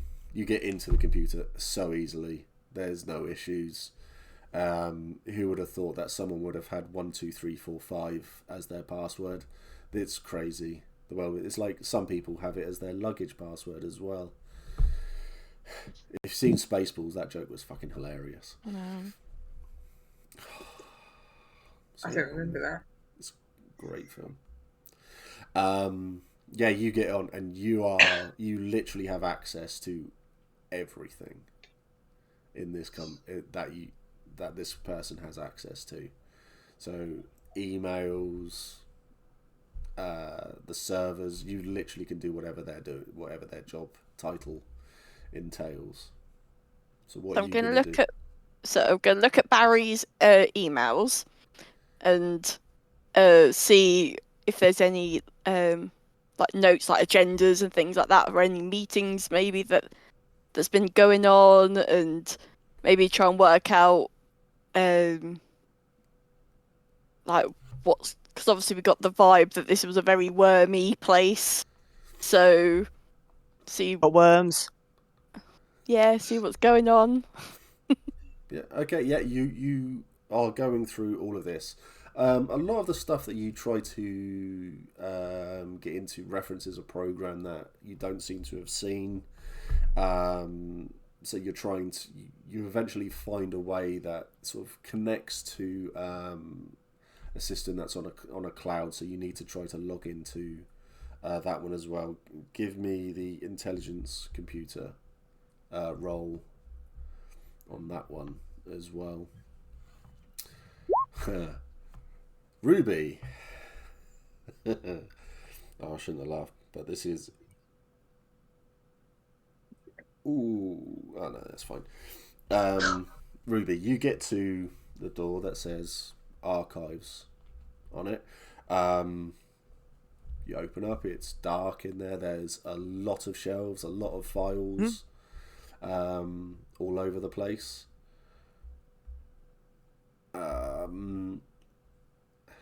There is a person in there walking around. They aren't really looking at anything. They're just like putting their hands on the boxes and smiling. Walking over to another box and they're sort of like sniffing it a bit. And he walks over to a coat and just like sniffs that. It looks very stunted in their walking as well. They're not walking properly. Your red flags are immediate from looking at this guy as he walks sort of like around a corner and he sort of locks eyes at you. He smiles, but his mouth seems to be too big for his head. Yep. He seems to have more teeth in his mouth as well than a normal person does. And the whites of his eyes seem to be too white as well. It's like someone tried to make a person and make them perfect, but they've made them too pristine. It's like it's horrific. It looks bad. It looks really, really bad. Yeah. He starts walking towards you. It's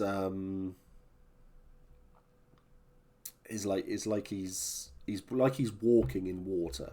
So his movements are all very slow, like this, and it's like, you're looking for something.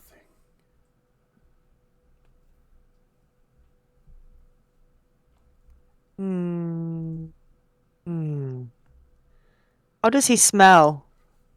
Bad. Also, I have heightened senses as one of my gifts, so. Oh, horrific! Yeah. It's like this person doesn't know what a shower is, doesn't know what toothpaste is, and stuff like that. But they smell like a person more than a wolf or a werewolf, or do they smell human, or do they smell other?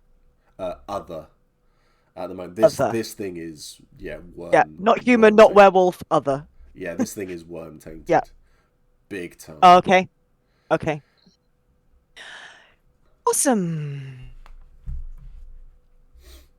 Okay. He's getting closer to you. It's like his arms are still going. It's probably about 6 feet away from you at the moment. Okay. Well, I'm probably gonna ready myself in case he attacks me, but I'm not gonna act first at this moment. I'm just gonna wait and see what he's actually gonna do. Okay. I don't know what it is. I don't know what it might do, so I'm just gonna be poised. Okay. In case he launches himself. How are you with a bit of creepy roleplay? Oh yeah, fine. Yeah. Okay. So he gets close to you, and when I say close, he is uncomfortably close to you. Yeah. It's like he reaches out and he like tries to touch your hair, and he's like starts to sniff it. It's like, you need help looking for something. It's like, I can help you. You need this.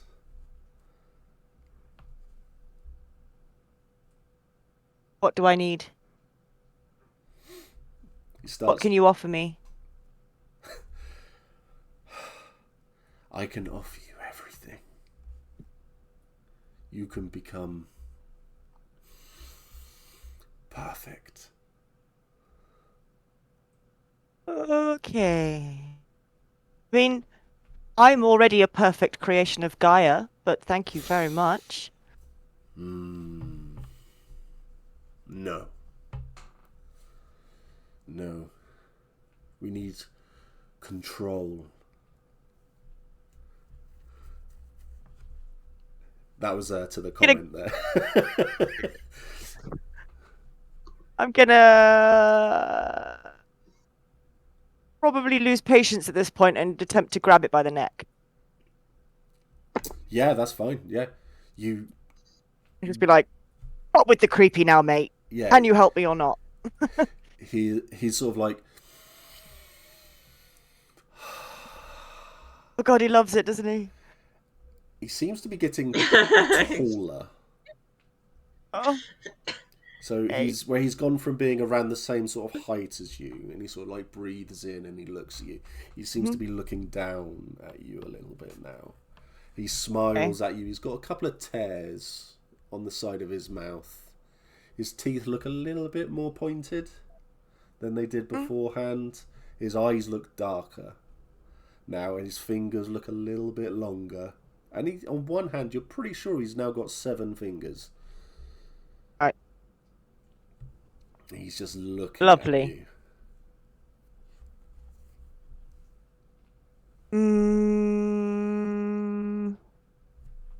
Is it heavy? Does it feel as heavy as a person should be?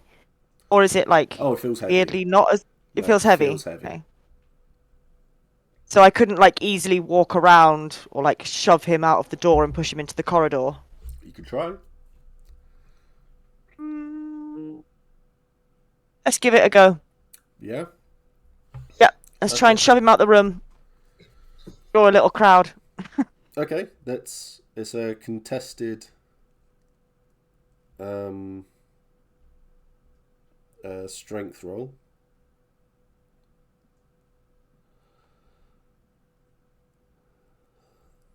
Okay. So straight strength? Yep, just roll your strength. Yeah. Oh. Oh. Okay. Yeah, you start to move him, and then it's like he realizes what you're trying to do, so then stops you.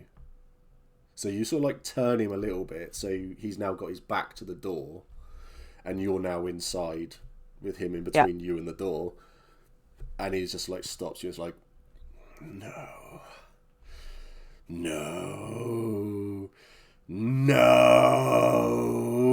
Mother Lyris is back. He's got like it's like 7 fingers on one hand, 8 on another. They're like 9 inches long.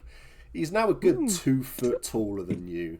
His cheeks have now been torn open.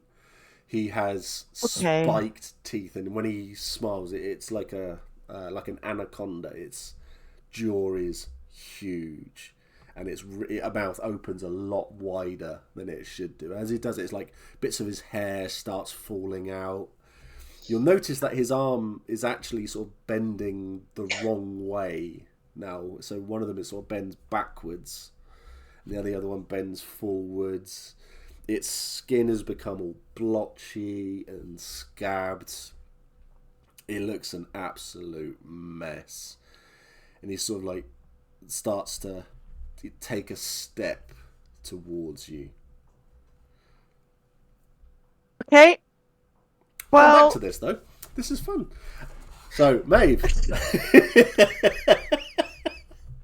So, Maeve, you walk out of the office and you head towards Tim's office. You'll notice that as you're walking along and you look in, there are 2 people in there. So Tim, who's obviously sat behind his desk, looking at the computer, and there's another guy sat opposite him he's in the same guy. He looks like one of the security guards from downstairs, and they're both there.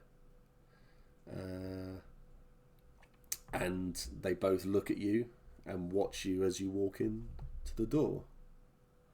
So, Siobhan, was it? Yeah, I see you've been talking about me. Yes, I'm here. I'm an intern, Marlon. Yeah, that's fine. I've got a tablet here that's got a lot of information on it for you to read. If you don't mind, then please feel free to take a desk, have a read, and when I'm done in this meeting, I'll call you in and we can have a chat. Is that okay? Certainly. Excellent. So he passes you over a tablet. It says there'll be a lot of stuff for you to fill out on there. There's forms and things for you to register and everything. You have to do a retina scan, you have to do your thumbprint and all of this sort of stuff as well for us. Okay, have you got all your ID with you? Yeah, of course. Excellent. Okay, that's fine. You take this, and then should only be 5 minutes. Okay? Yep. Okay, excellent. He gives you the tablet, and he watches you as you walk out the door. Whoa. Okay, wait me 1 second.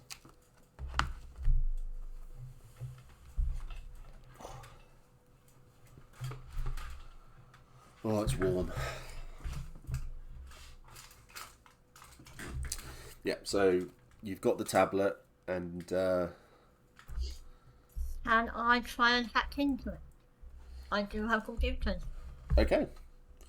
So yeah, intelligence and computers, and that's fine. Yours were fine, weren't they, Maura, as well? Ooh. Okay. So, Kiara and Kelsey, I'm going to need perception and alertness rolls off of you two.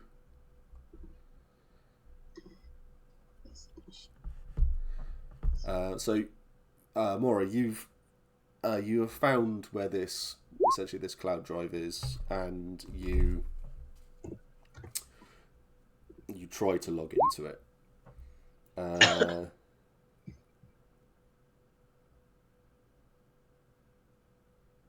that's fine.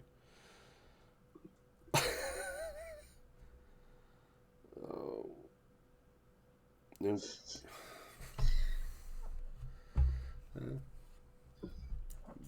For you two, there might be something going on at some place at some point at some time. You don't know. Those were terrible rolls. This is fully Have you moved on to the history of the window dressing yet? Yeah, exactly. So you log into this cloud drive, and it's not very business orientated. Yeah, exactly, Highlands. They're both pretty certain they're stood on carpet at the moment. That's pretty much the only thing you're sure of.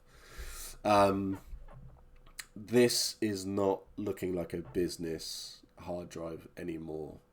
There's a folder here, literally, that's called ritual text, and things like that. It's a really weird place, and it says to proceed, please click on the security app.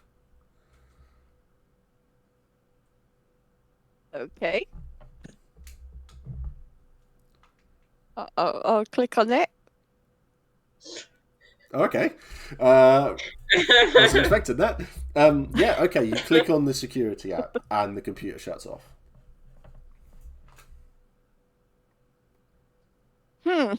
Literally just goes quiet. It just goes completely dead. So...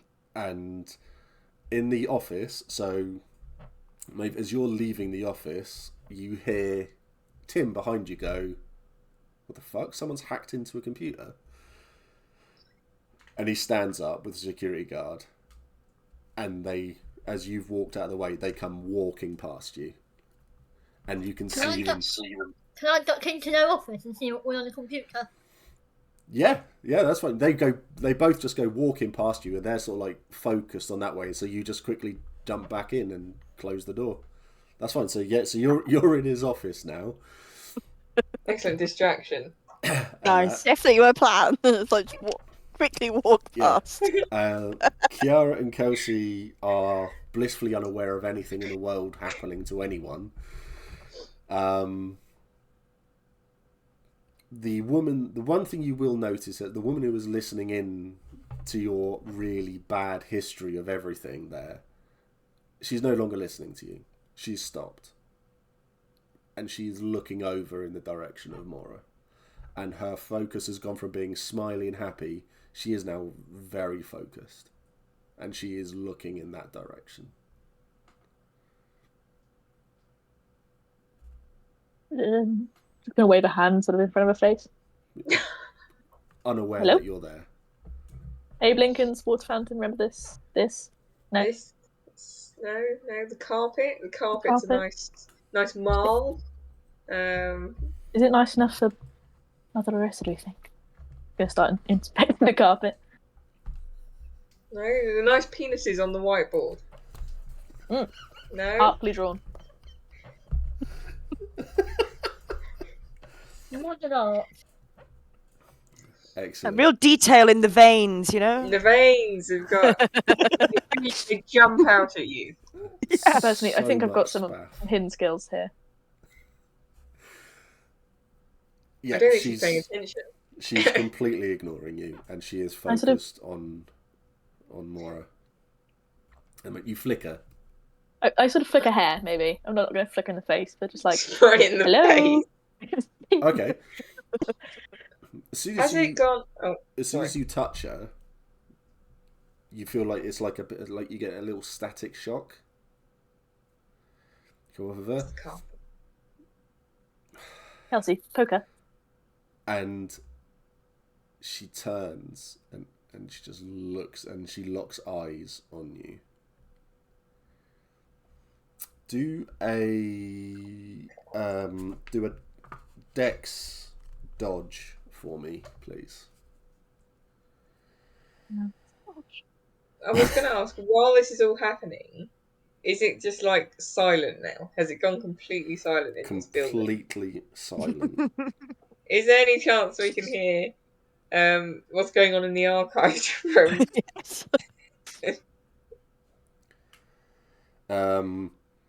No, because it's all sort of happened at the same sort of... Yeah. It's all happening simultaneously. Yeah. Where's dodge? Dodge, talents, fourth one down. One on the left. It says empathy. Empathy. No, it's not. It's not on there. There isn't really... Dodge isn't necessarily a thing. It's more like a... Oh, athletics then. Yeah.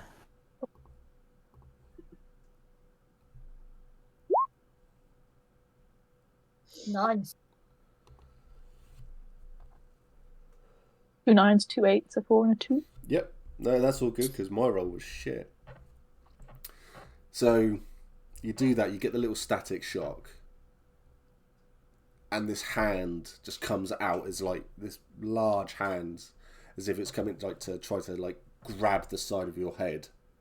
Just comes out of nowhere and just goes in front of your face, and you just sort of move your head back. It's like, what the fuck was that? But she is just looking at you now, and it's a similar sort of thing, but she seems to be getting a little bit more, I suppose, bulkier, and that her fingers are getting a little bit fatter, and that her cheeks are getting a bit bigger, her forehead's getting a bit bigger. And that, so the shirt that she's wearing is, so it's filling up now. Come on, lady, I thought we were having a moment here. I'm going to sort of get into a fighting position, I guess, a couple of steps back, because I know that she's just nearly yoinked my face. Okay. And just kind of watch in morbid curiosity and just like, what? Do I recognise anything about what she's doing? Is she transforming, or is she just...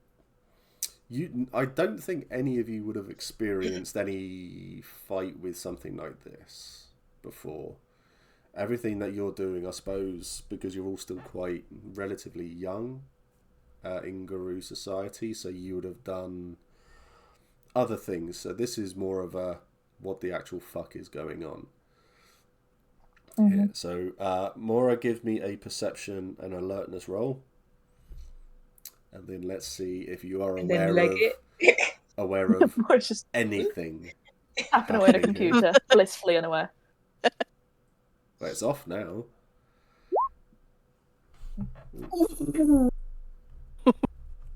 Three tens, a 9, a 5, a 3 and a 2.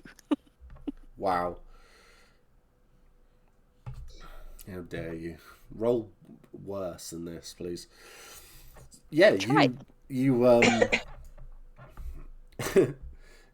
it all turns off. You look up and you notice that the manager and security guard are directly looking at you, and after they've walked out of an office. Then you've heard something going on behind you, and you glance and you have a look and you realise that this rather chubby person has now taken a swing at Kiara, and you're pretty sure you heard something hissing from the other side of the office as well. It's like something weird is going on up here at the moment. But there's a lot of that stuff going on. Maeve, on the other hand, though, is blissfully unaware and in an office and quite cosy and chill. I'm only on floor 7. You've what, sorry? Yeah, I'm only on floor 7. Yeah. That's fine. Yeah, so you're in there. So you're going over to hack into his computer. I'm Yeah? assuming he moved so fast he didn't have time to lock it, so I'm seeing what's on there. Yeah, that's okay. Yeah, you go down to his computer and you start to have a look through everything. I assume that you're going to be like emails and everything. Email, yeah, everything like that. Anything that looks like it's wouldn't tell me what the hell is going on here. Yeah, that's fine. Okay, yeah. So you sit down at the computer, and you start to work on I that. locked the door. I've locked the door as well. Yeah, that's fine. Not a problem. Ruby, you and your best buddy.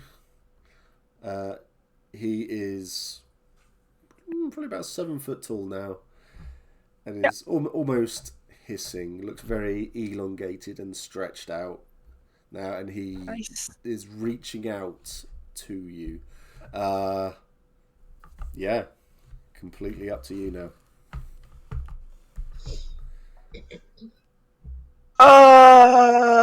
So any normal person looking at him right now, if they saw him, they'd be like, that is not normal. That is weird and out of the ordinary. Oh yeah, very much so.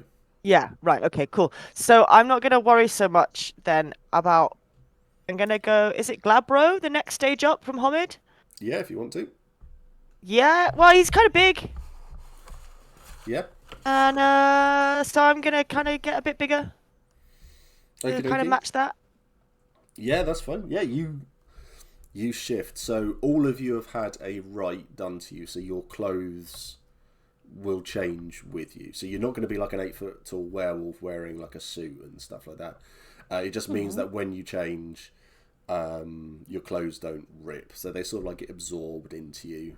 And then when you change back into a human homid form, your clothes are back on you again. Werewolves get big, they get in chunky. Yes, Andy. So you grow as well. You're a lot more, I suppose, athletic is the way to describe it. So you're a little bit taller, a lot furrier, and you're stood there, like nose to nose with this thing. What are you gonna do?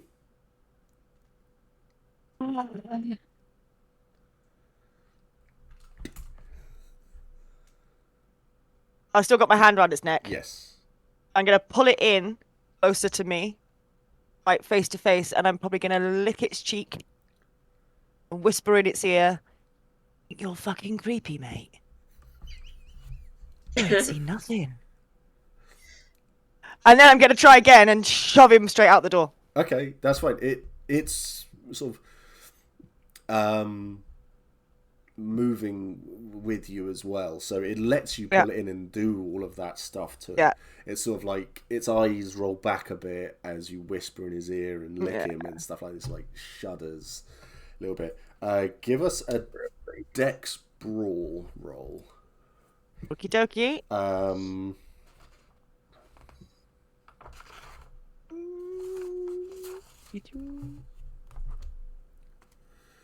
Yeah. We'll get to that.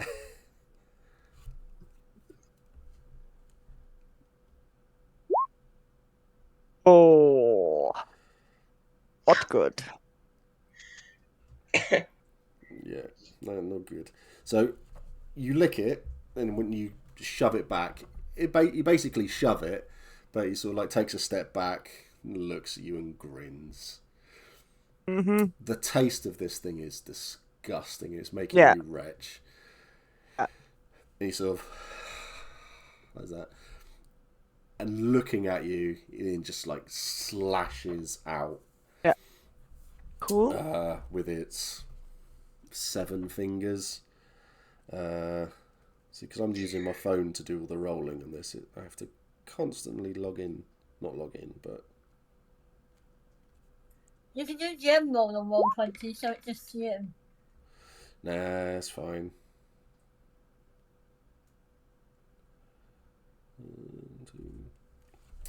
Mine. So this thing, it hits you across like the shoulder, and down, and right. Let's do some damage.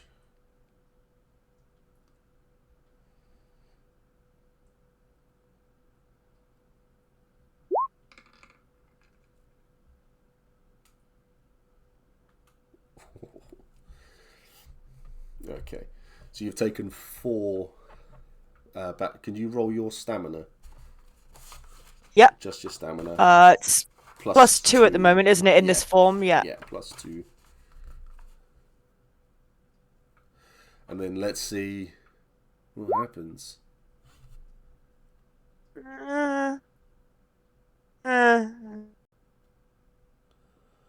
Okay, so you'll take 3 damage from it. One's Okay, don't matter. where am I putting that on the sheet? Just quickly. So on the... Is it combat? It'll be health. Okay. Oh, yeah. Yeah. So... it's only bashing, so you heal bashing. in a different form. You heal one of those every turn anyway. So... Okay. How many bashing do I take? He hit you for 4. You saved 1, so 3. Cool. And then at the end of next turn, you'll have healed 1 anyway. So...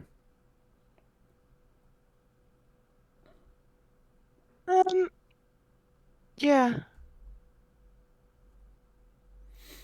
So what happened there was you had hold of this thing. You went to throw it back through a door. It literally just took a step back, smiled, and essentially just like punched you on the shoulder. So this thing hits hard, has hit you quite hard. Yeah. Right. So, Kelsey and Kiara. This thing's just tried to punch Kiara in the face. I'm not very happy about it. Okay, what are you going to do about it? Probably just going to look quite sarcastically at Kelsey and just be like, this is why I never work in offices. Yeah. And how big is she? Is she going just outwards or is she going upwards too? No, mainly outwards. JC's 5'7", 5'8". I'm probably just gonna test out and throw a punch, see how she reacts. Okay. Just, I have no idea what I'm fighting. I don't really. How visible in the office are we? Yeah, quite visible. Yeah, okay, we're just gonna start an office brawl. You think everybody who's in the office is either listening to your crap history, is walking towards Mora, or, well, that's it really. That's all you can see. Right. So the other guy in the office, who's in the other office, is just watching. He hasn't done anything yet. Okay. So yeah, give us a dex brawl then, if you're just going to punch her. Just want to see what happens. Okay. Um, Come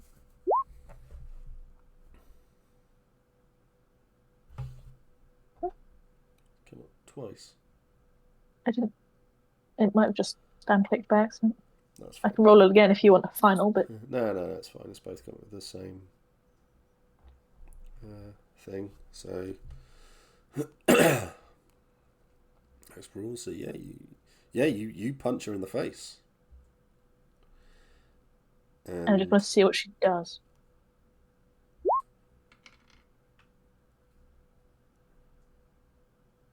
And yeah, she takes it full in the face.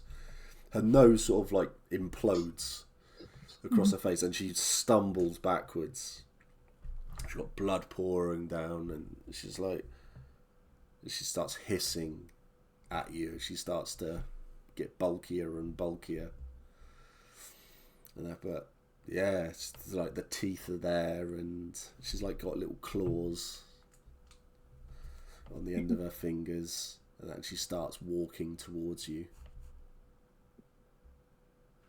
Kelsey, what's Kelsey doing? I'm thinking,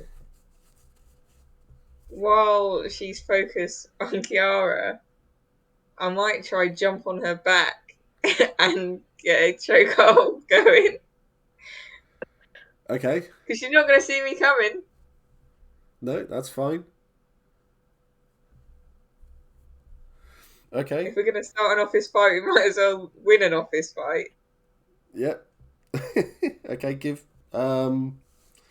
Dex athletics, please. Oh, excuse me.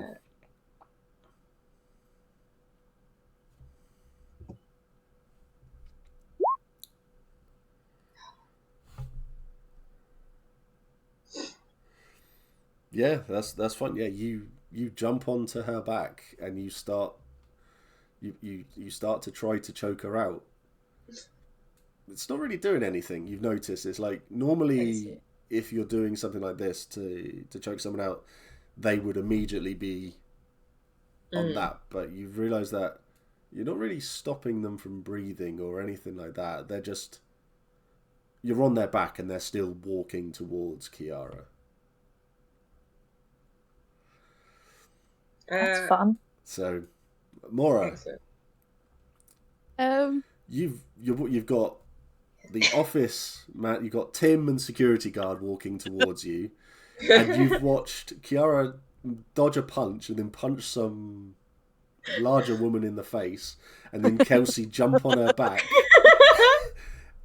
At the moment, it's like weird is happening over there. I grab a stapler. It's like, haha, there's my stapler. And then, Why are we all of us, like, women who are like, oh, I've forgotten my pass, or oh, my stapler.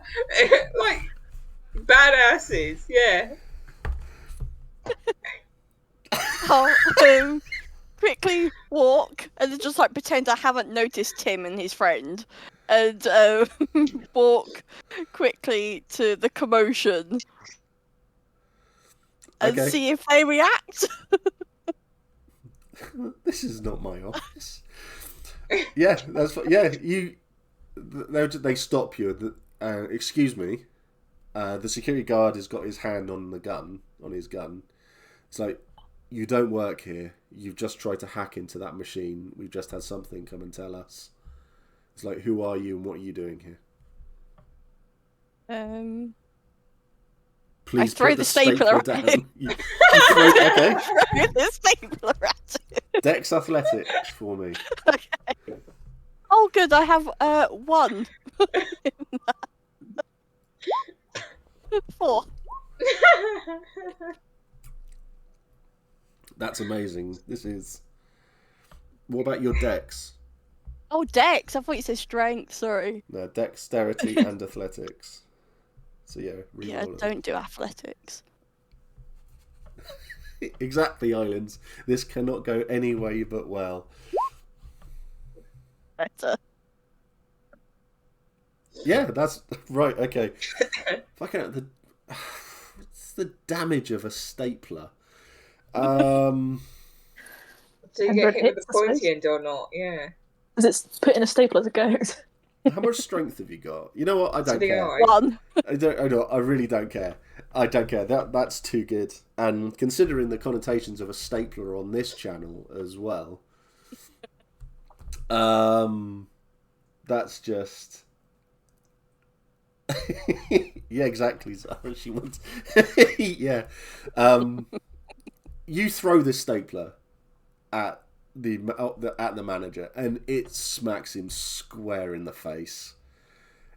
He looks at you, and he just sort of tilts backwards and just bang hits the floor. He's just lying there. He's got a nice big welt on the middle of his forehead and this cut, and he's out cold. The security guard has his gun drawn and he's pointed at you because, you know, America. Yeah. And it's just like, I love a good office fight. As put your hands up. So, Maeve in the office. You've literally. Maeve wondering if Ruby had any good fight tracks on her MP3 player. So you're completely oblivious to everything going on. You're like, emails. There's nothing too extraneous. You notice that there is one meeting scheduled for 10 o'clock tonight up in the penthouse, and that is involving Tim, the other guy, and it just says office manager. That's all it says. Do you have any notes about what's it about, or? No, nothing at all. It's just the invitation, and you notice that the notification is popping up on the corner of the screen. Can I have a look through any documents or anything that Tim might have had open? A lot of it is just for scheduling at the moment. There's a meeting set up that he needs to head down to the docks for. They're working on a special game at the moment, and they need their representative from Pentex to come along and oversee something that is going into that game. Are there any windows on the office? Is it a window at the front or not? Yeah, there's windows into the office. So if you look up, you've seen someone get a stapler to the face. If you look out, and there's a window leading outside as well. I will look at the look out at the office. Sigh. Break the computer. Can I try and break the computer? Can you pick it up? What? No, break it. Can I throw it out the window? Yeah, quite easy. Throw it out the window and hope that someone that it survives and someone picks up the hard drive. Yeah, that's what. Yeah, you grab the computer, and it's just one of those little micro things. You just literally grab it, open up the window, and just toss it out. Yep. And you look down, and you just watch it go on the floor, and that's it. Someone might be able to recover something. The glass walkers might be able to. Yeah, that's fine. That's fine. So yeah, you grab the computer, you toss it out the window, and then I will get my bow, get my arrows, unlock the door, crouch down, and eventually snipe if I can. Okay, yeah, you walk to the door, and you're going to open the door. You got your bow and arrows out and ready, and yeah. Just a crack, so that I can just get the arrow through, and hopefully people won't notice me. Yeah, that'll be next. Yeah, so you'll do that.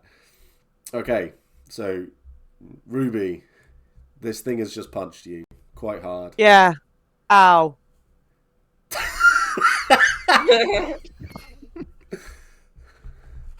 And it looks like it's coming back for more. It's taking steps. Well, let's get it then.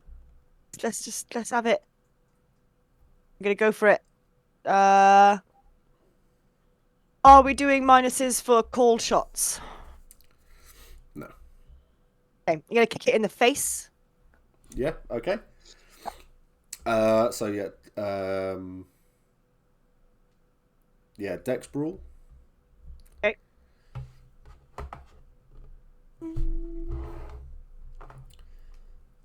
Let's hope. I mean, it's my most dice. I should, I hope so.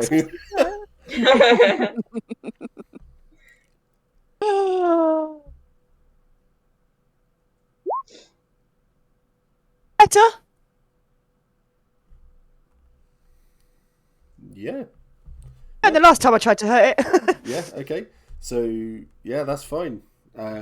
It's all like winding up to give you a hit as well. So give me a strength. So you've got a +2 bonus to strength. Yep. And then so yeah, 1, 2, 3, 4. Yeah, 5. Yeah, not too bad. Well, there is 1-1 though. That doesn't matter for damage. That's fine. Yeah, so you take a step back and you bring your foot up and you push it straight into this thing's face. It doesn't just like fall backwards. You sort of like you step forward and you kick it and it drops, and then you stamp it down into the floor, and you stand over this thing and it's sort of like spasming a little bit on the floor, and you just sort of like you step off with the other foot. So you step over it that way towards the door, And this thing is just lying there. It is not moving. It's just a very flat head now on the floor. And it's all like spasming a little bit. But this thing is... I just stamp on it one more time just to make sure.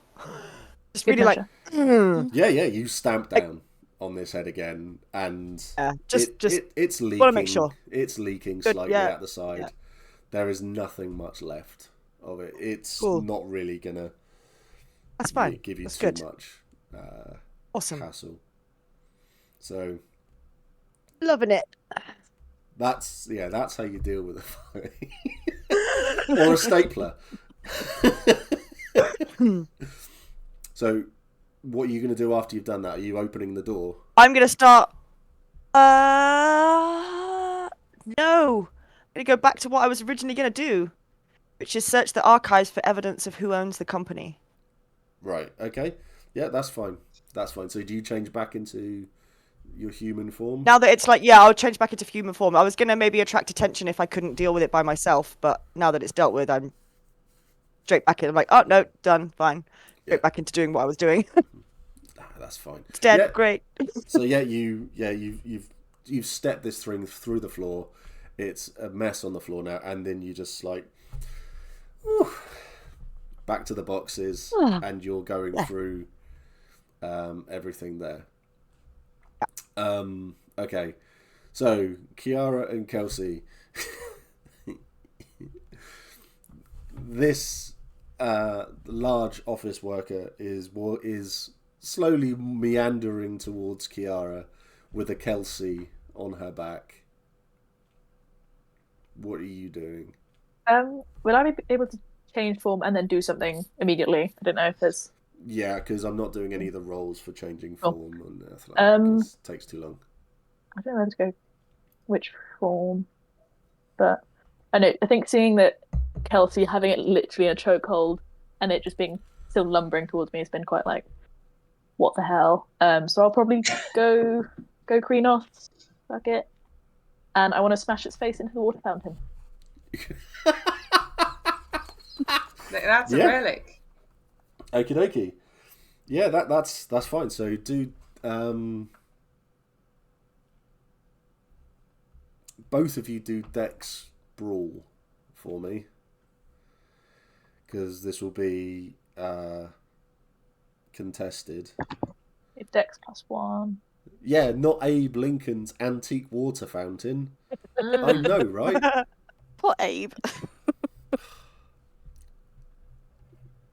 Did anyone order the furry for our office after office party?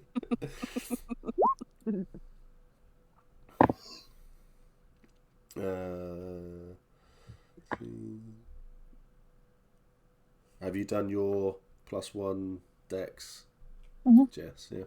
Yeah, I haven't got any in Brawl. I just have 4 Dex. Yeah. 6. Okay. Yeah. If roll your strength for me, Jess. +4. Is it? +4. Yeah.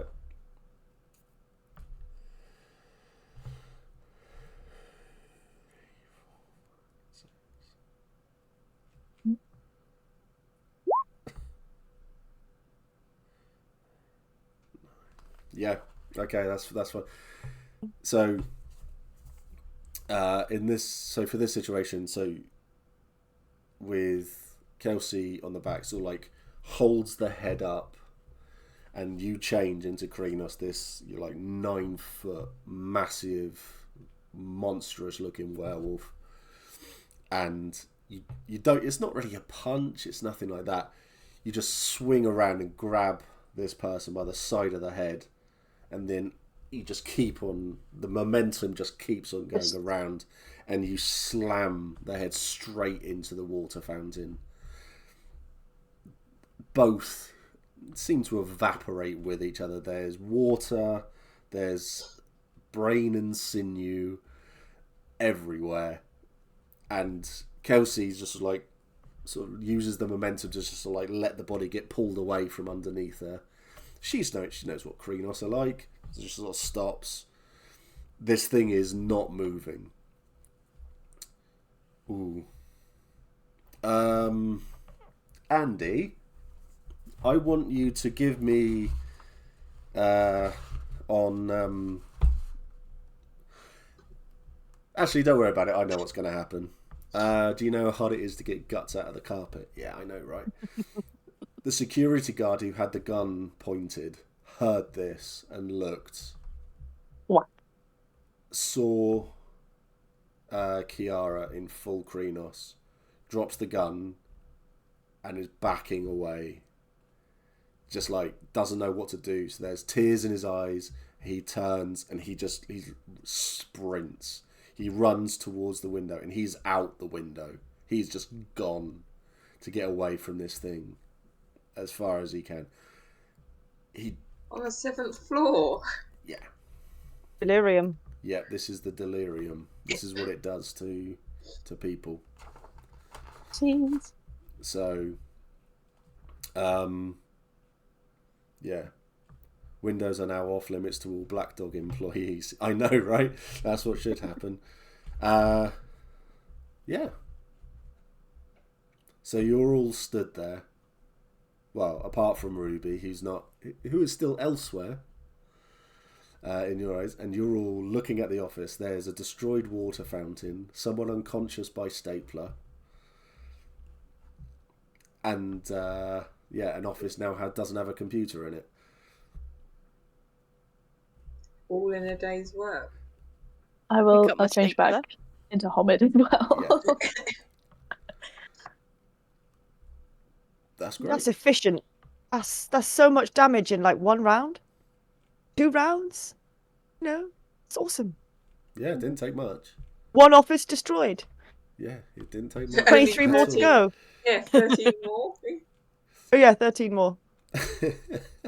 Why didn't we just? So suddenly it's a 30. It's a 30-floor building now. I mean, in a couple minutes, those security guards are going to come upstairs looking for you. You've got a gun now, though. Yes. Oh. Yeah, joy. So, all of this has gone on. So, Ruby, as you're going through all of the boxes, you find a lot of talk of a company called Pentex. Mm-hmm. And this is a company, you know about this company. Every single guru knows about this company. They are bad news. Everything they do, they touch, it's bad juju. There is nothing about this company that is positive for any werewolf, any shape changer, anywhere around the world. Mm. The common thought is that they're owned by vampires, but the suspicion is they are run by the worm. Yeah. That's what people believe. So I stand up and open the door and go, oh, is it over already?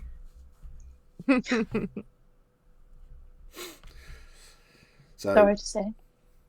Yeah. So you find a lot of links to Pentex. Yeah. There.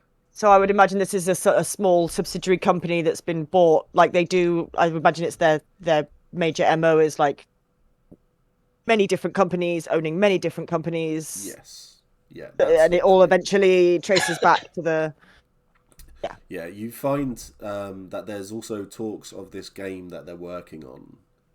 Okay. Where when people play this tabletop game and they read out certain passages, it is a way of infecting the weak-willed and weak-minded with Bane spirits. Okay, cool. Yeah. Not cool. Horrible. Awful. It's awful. Sorry, I've been playing as a vampire for a really long time. So just like, oh, that's really cool. It's very cool. I want to infect people. Yeah. On a side note, I love Pentex. Yeah. They are so great. They are so cool.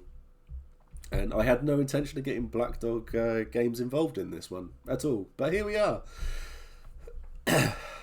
Very, very cool. So, yeah, so you find all of this. There's actual documentation there. Yeah. It's all there. There's it's all in boxes. There's even like there's hard drives, SSD drives. In modern day, aren't we? So I'll have a smartphone. Yeah. Yeah. So I'm just gonna take pictures of all of the relevant passages and like documents, and just so that I don't have to steal a load of like paper, I can just take it with me on a digital format. Yeah. Okay. Yeah, that's fine. Yeah, so you're taking photos of everything as... Yeah, photos of all of this relevant, all the stuff about the game and the phrasing and the stuff that's going to infect people with Banes, all the stuff about being connected to Pentax, all of that stuff, just so that we've got stuff to take back to the cairn and be like, hey, this is what's going on. Yeah, shit. Pretty much, yeah. So that's all going on. That's all fun and games for everyone, for kids of all ages. Kids over the age of consent. The other office, the man that was stood in there, that had sent Maeve off to go and speak to Tim, definitely didn't get inspiration for this name from my father-in-law. Space. I won't be telling him that he got knocked out by a stapler.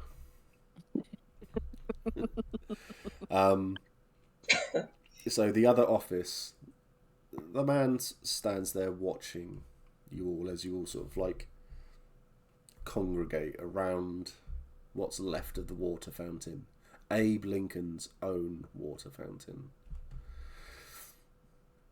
Moment of morning. He straightens himself up and walks to the door and opens it, and he looks at you all. It's like, You've got a meeting with someone this evening, haven't you? yes, I do. There's one of you missing. There is one of you missing. I'm just going to shout, Ruby! Yeah, you'll hear that. I will. Yeah. Snap. Last few pictures. Off I go down to the. I haven't had much chance to look around this place, so I'll just follow the sound of her voice wherever she was. Is where I'll walk to. Marco. Hello.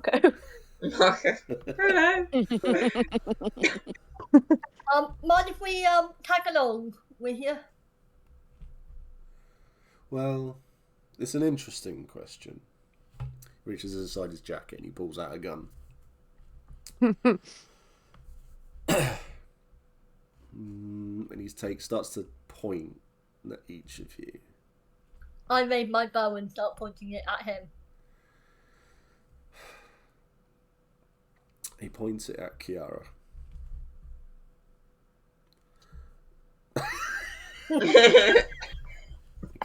Did anybody pick up the other gun? Was a gun that was where that went. Can I unsheath my grandfather's knife, please? Yes, you can. Hold up my stapler. You pick up the stapler. I mean, she is the most lethal with it. Well, yeah. Yeah, that's fine. So he's got his pistol and he's literally pointing it at Kiara. Flipping him off.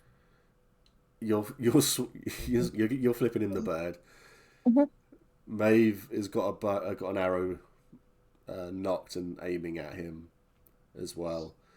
Moira is armed with a stapler. You've got a knife, got a glaive rather. Employees get out handbook. Pistols, knives, bows and blunt weapons are not enough to delay the deadline. Keep working. It's very true.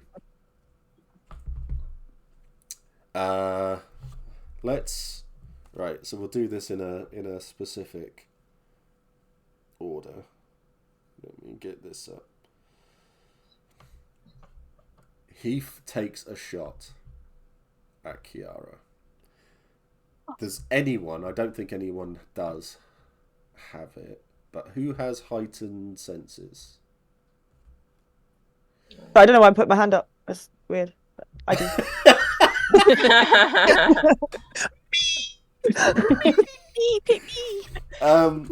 Do a she's super aware of the fact she's about to get shot.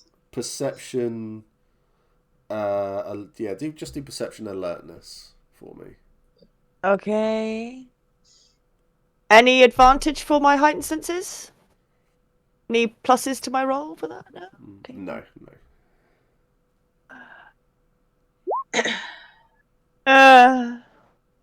How dear. Oh dear. Despite the guy clearly pointing at her, I didn't realise she was about just to not- get. Oh, it right. shoots. Nothing. I wasn't convinced he was going to shoot me, so I'm just there like, hee hee. Yeah, I'm also thinking, yeah, he's not going to actually pull the trigger. I He's can't not going to believe you shove guys her out think the these way. people are bluffing. Okay. There's 5 of us. Okay, so the choice is yours. Kiara, do you want to stand there, take the shot? Do Not you want to try to particularly, no. do you want to try to dodge? Okay. I'd like to dodge. Okay, do Dex Athletics for me. So the dodging will take away your chance to do anything back Okay. to him.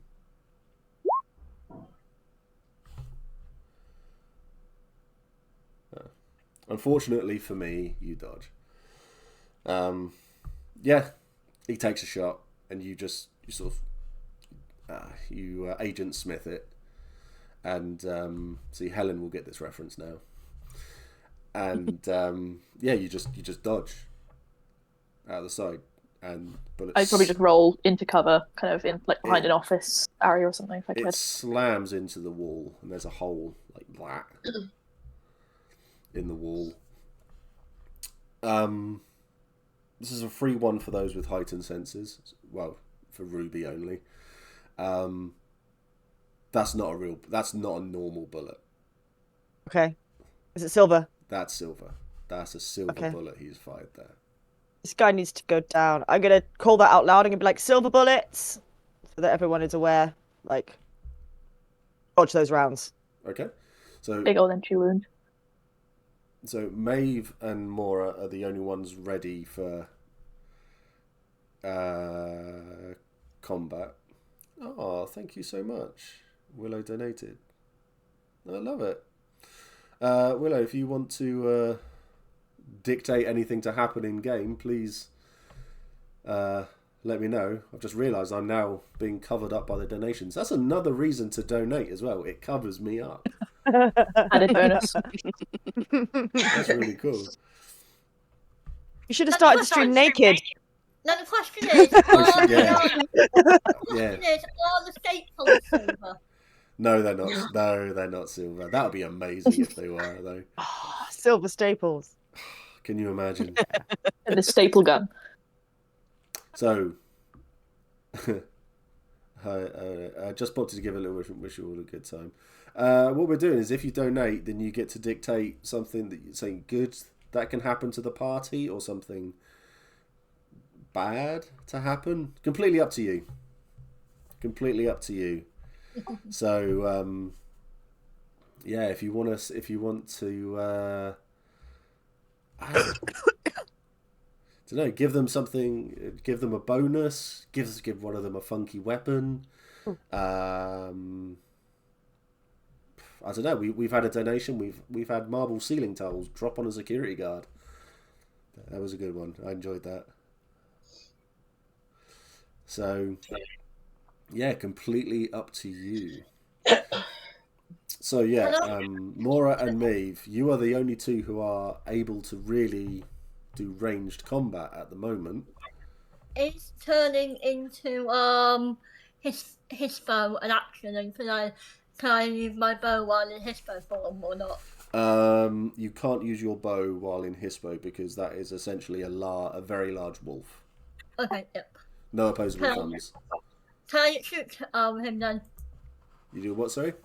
Can I shoot him then in the throat? Yeah, you can. Yeah, you can do an aimed shot for a raised raised difficulty.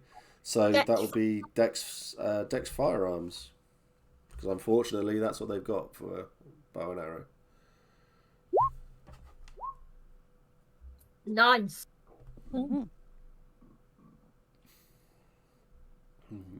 3, 4. Very cool.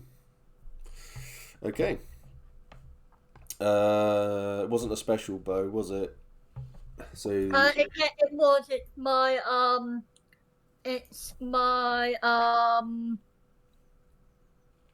Oh no. I thought I had something, but apparently not.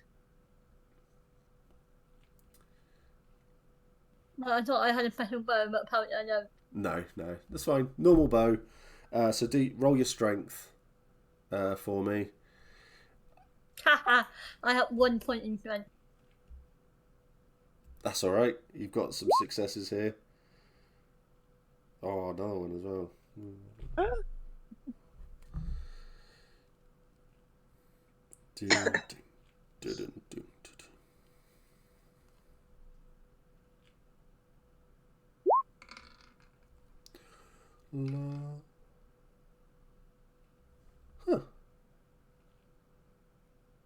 I rolled d10s, and for one of the dice rolls, it's giving me an 18.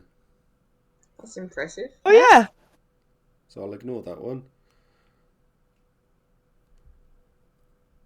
Okay, yeah, he's taken 4 damage. So, due to DM power and the power of donations for Mora's turn, we'll come to that. So, Maeve takes a shot. So this guy fires, and then immediately an arrow comes ringing out of left field and goes straight into this guy's neck. It's literally poking through. Yeah, I've got a plan for this, and I'm going to enjoy it. So he's stood there. He's taken the shot. He glances over at Maeve, and then looks back again. Mora, what are you going to do with your stapler? Your stapler of justice. Of power, justice, some would say. I would like to yeet the stapler. Yeet. You have to shout it as you do it. Of course, otherwise it doesn't work. Yeah. You go yeet. It's some like quantum physics thing. It's like it affects it. Dex athletics for me. Definitely. The totem of yeet. Yeah, that's awesome. I love it.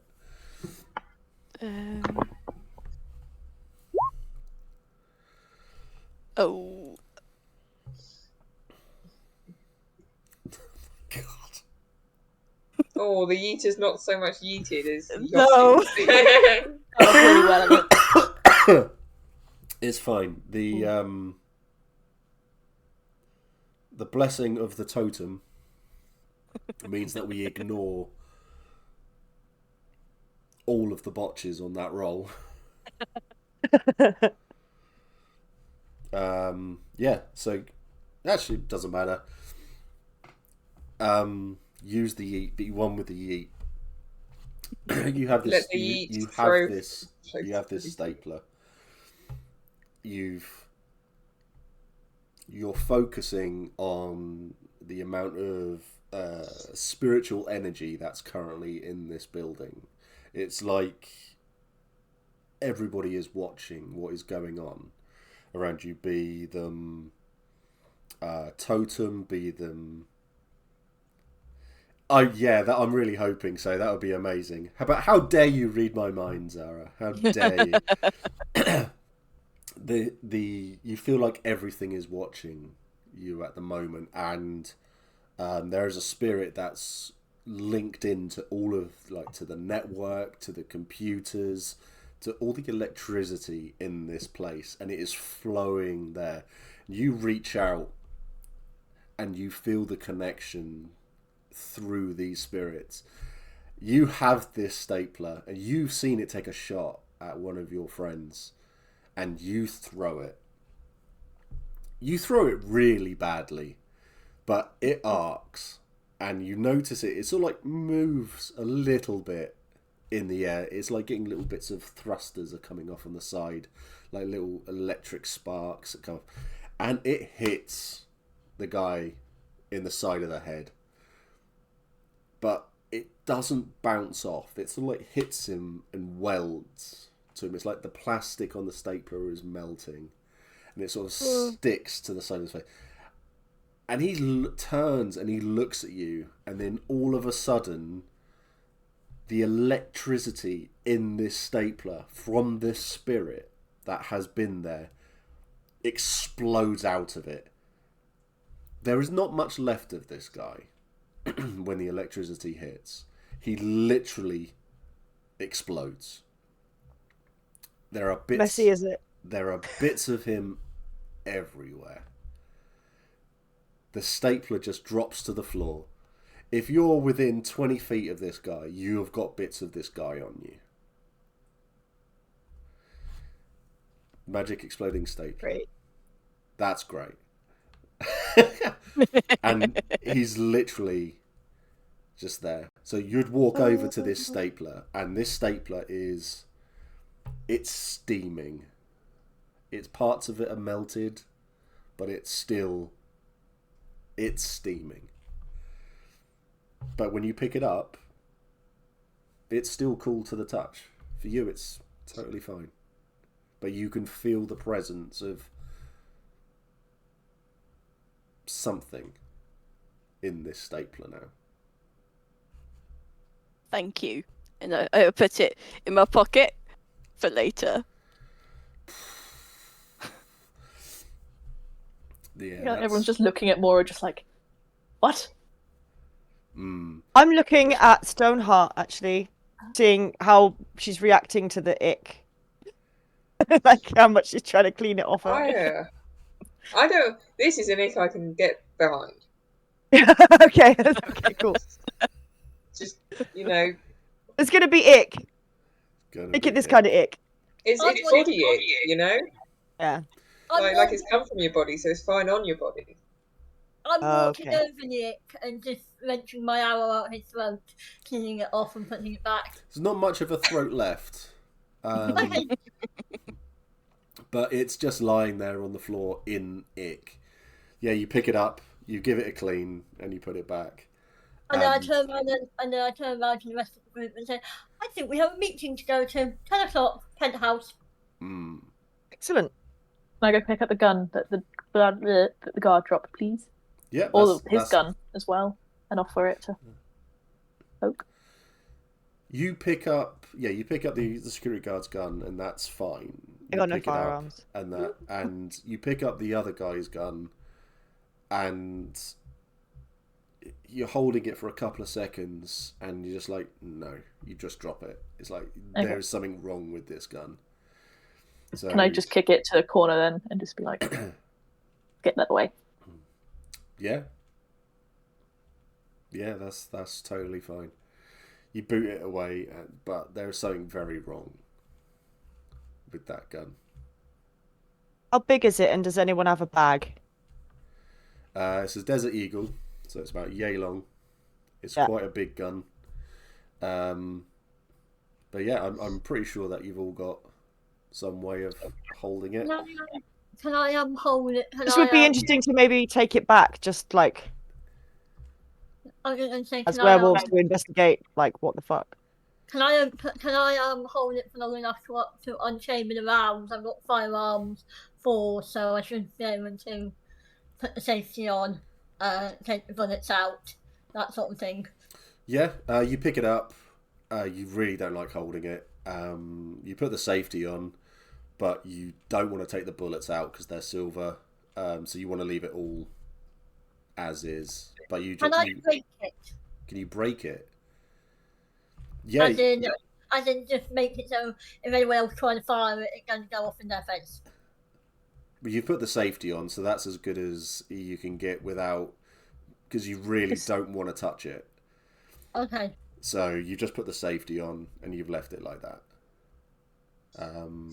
You can give me, I'd say probably a stamina primal urge roll, and we can see if you can force yourself through the discomfort of it all, and you could actually like remove the firing pin from it.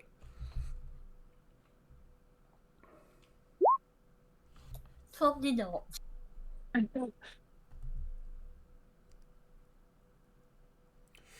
Yeah, one success. Yeah, you. It takes a lot of. Yeah, but you do. You take it and you take the firing pin out of it, and you just. But you leave it all in your bag. And it's not happy. You don't like it being near you. You don't, let alone being on your back at the moment. I don't like the feeling of leaving it out here, like silver bullet firing Yeah, that would gun. Kid's gonna come back to bite us at some point, so. Ooh. Well, I will take the guard gun. That's normal. I do have some firearms, so I'm assuming I can check, put safety on, make ready, put it in chamber and whatnot, and have it holstered with safety on. Yeah, that's fine. Yeah, so you now have his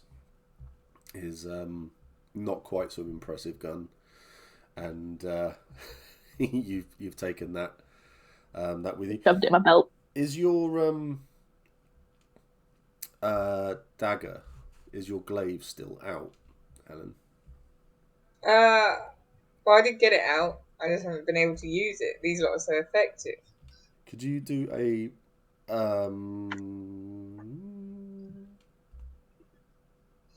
wits primal urge roll for me?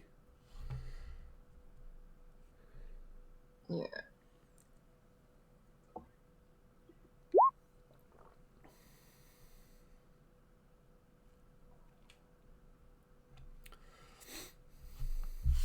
Yeah, that's fine. Your voice. Well, I say it's not even a voice. Something it says to you out loud. Manager's still alive. He works for this shithole company. Does not deserve to live. End him. Now. Okay. I'm going to walk over to Tim, isn't it? Is on the... Yeah. Just knocked out. I'm just going to ram this glaive straight through his chest. Everyone witnesses it literally as that.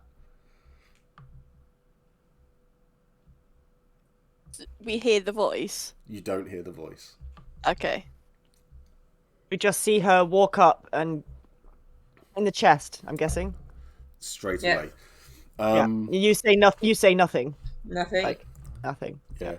Mora, give me an intelligence primal urge roll. Just out of curiosity.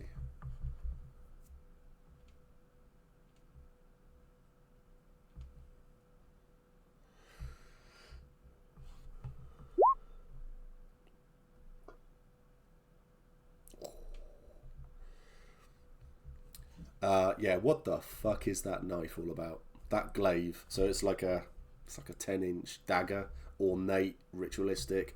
Werewolves love to use these things.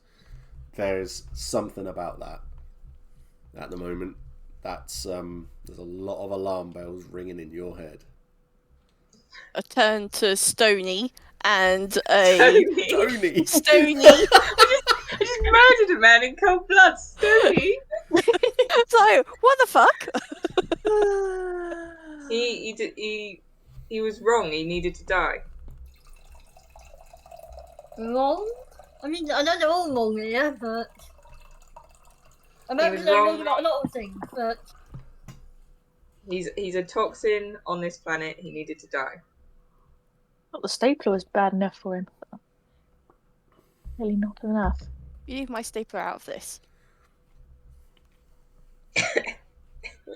Is that your new favourite weapon, Mora?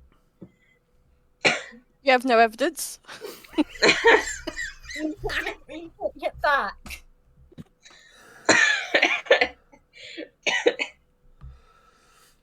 Can I possibly look for a ID card on Tim?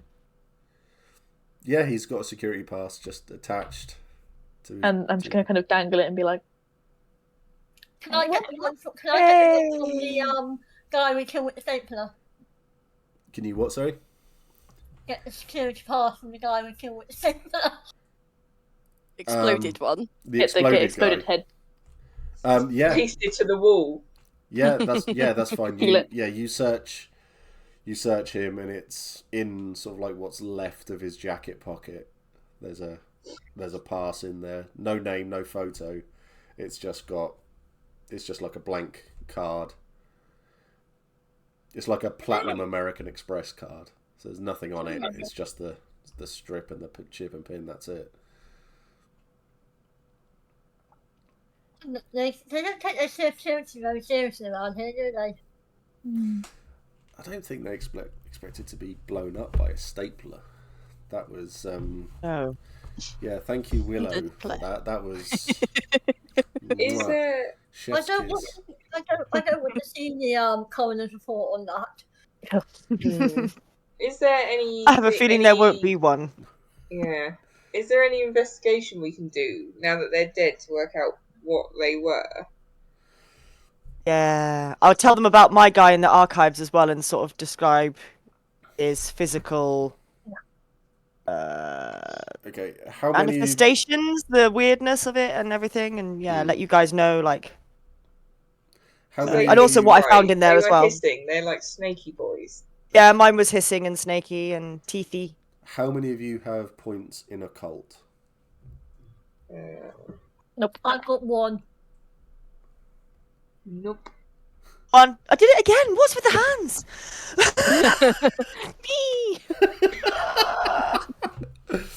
Okay, so you got points in occult, and how many of you have points in primal urge? I do. One. You didn't put your hand Got up. 2. Oh, sorry. Doesn't count. Yeah. It's a rule now. We are doing this. Right, really? Okay, Where so, is the primal urge? talents. Talents, yeah. Towards the bottom.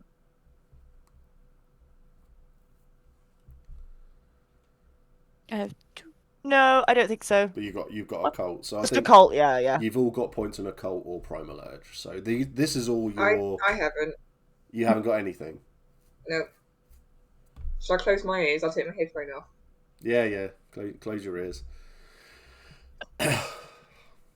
So this is an idea that Helen came up with as a background, and fuck me, it's insane, and I love every second of it. This is really cool.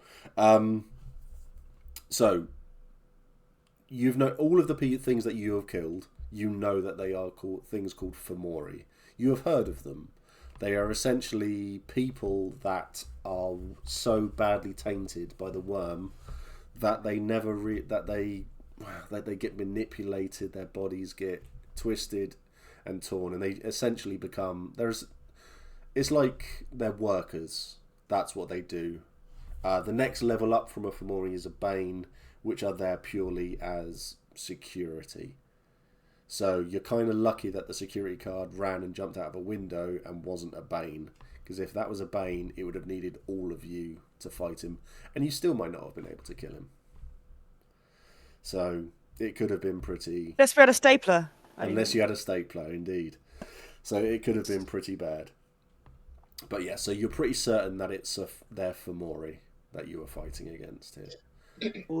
As donated by Andy. Thank you, Andy. I really appreciate it. Thank you, Andy. That was lush and creepy. It was good.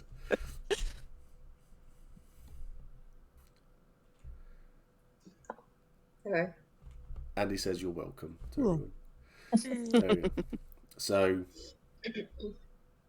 yeah, so you've all got the information about what you've killed. Yeah. So I will also fill them in on the archive stuff that I found in the archives in terms of the company itself. Yeah. And the fact that what they're doing with the game in terms of trying to infect people with Banes with this game that they're making. And also that it seems to be owned by, surprise, surprise, Pentax. Laura, can you convince the your weird computer spirity things to delete the game files? Ooh. Yes. I can have a conversation. Say they're bad files. The spirit immediately says, I can't do that. It's protected by something a lot stronger than me. Are you sure, though? Yes. Okay. Yeah, it will Okay. kill me immediately. Ah. We might have to take out the a bit more of the root cause of this, whatever's going on in this building, before we can purge details, maybe. We've got what, 3 security passes between us all now? Yeah, that's loads. Let's go for a full set. Go everywhere. We have two us give to you piggybacks and me 2 werewolves and Can I ask while this Just get a really big coat. Yeah. just stack up? Yeah. By the way, has anyone seen any folding chairs? Oh, good point. Oh, yeah. I want to look for rugs while this electric spirit thing is happening. Yeah. That There's aren't already a brain. broken window, right? Yeah, Did someone throw something out of the window? There is a rug underneath the half of the body that's left. I can't give that. It'll buff out. I'm sure we'll find a 24-hour dry cleaner in New York somewhere. Yeah. I'm gonna nudge him off and throw the carpet out the window. Yeah, that's fine. That's fine. That's all. You'll notice also when you look out the window, that security guard that did a running jump, there is an ambulance, and they are picking him up. He seems, A scraper, yeah. in your A shovel. mind, from what you can tell, he seems to be alive, just very, very badly broken. Has anyone picked up I'm very badly hurt, but I'm still alive. Pardon? Has anyone picked up the laptop? If you look out of the window that you chucked it out of, that computer, yeah, there doesn't seem to be anything out there. Classic New York. I don't think werewolf picked it up. Hopefully this bloodied rug too. Yeah. Okay. Rug out the window. Security guard's been picked up by an ambulance. That's all good. What are you all doing now? You've got the key card. You know about the meeting in the penthouse. Try it's another 5 to 4. Or or do we? Is Want to it's go quite straight to literally the 5 to 10. penthouse? Yeah. Okay, that's fine. So you go back to, you call the lift, and there is, you got the button for the penthouse, and it's got one of the card readers next to it. So you have to tap on basically. It's got a picture of an oyster on it and everything like that as well. So, I thought you might make that joke. yeah, oyster cards, wonderful thing. That's old now. Yeah, I know. Yeah. I am old. I remember when Oyster cards first came out. Oof. Ages ago. Like, I had to live in London for a while. It was awful. Now I can just tap my phone on something and it pays stuff. It's weird. Yeah. It's really weird. Yeah. So you've done. So you get into the lift and you tap the card. Doors close. The lift starts heading on up to the penthouse. So have we actually got a plan? No. Absolutely not. We've got these. What's the plan? Fuck shit up? Right. Sounds alright. So we don't know. It smells of worm. Fuck it up. Go in, throw stapler. Yeah, that's basically Yeah. open doors, throw stapler, shut doors, go back down. I mean, yeah. I mean, so far our whole thing has been like smash first, questions after. Seems to be working. I can do another tour. Yeah. I mean, we could try a bit more subterfuge-y type stuff. We could try a bit of like, hey, we're here for the meeting. Yeah, I mean, we were here to find out what was Yeah, going on, ultimately. So I think sending Yeah. representatives from Tim and the other guy. And Tim and his Pretend friend. we lost something again. I We was should have meant to be looked here up for a the 8 staff a.m. list. meeting, and I just can't tell the time because I'm a silly woman. Use it to our advantage at all times. Yeah. Right. Door goes bing. Agreed? Can Good I, plan, guys. Can I use a willpower point to try to use mind speak so that we can all talk in our heads to each other? Yes, you can. Ooh. Yes, So you we can can. be subtle. If Well, you someone actually knows how to play the game. I will also say a bit of advice for combat in future. Just go Krenos. Kill the shit. Not a stapler. This is true. You do have a stapler, and I mean, So used to trying to maintain the masquerade. I know.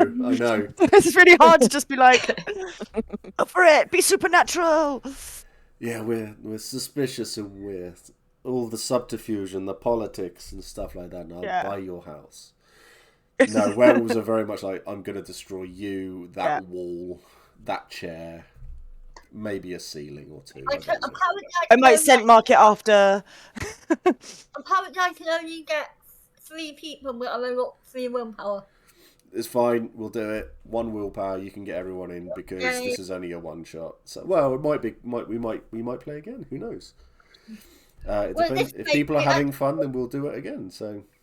At this rate, we've got a stapler and some suit parts. Yeah.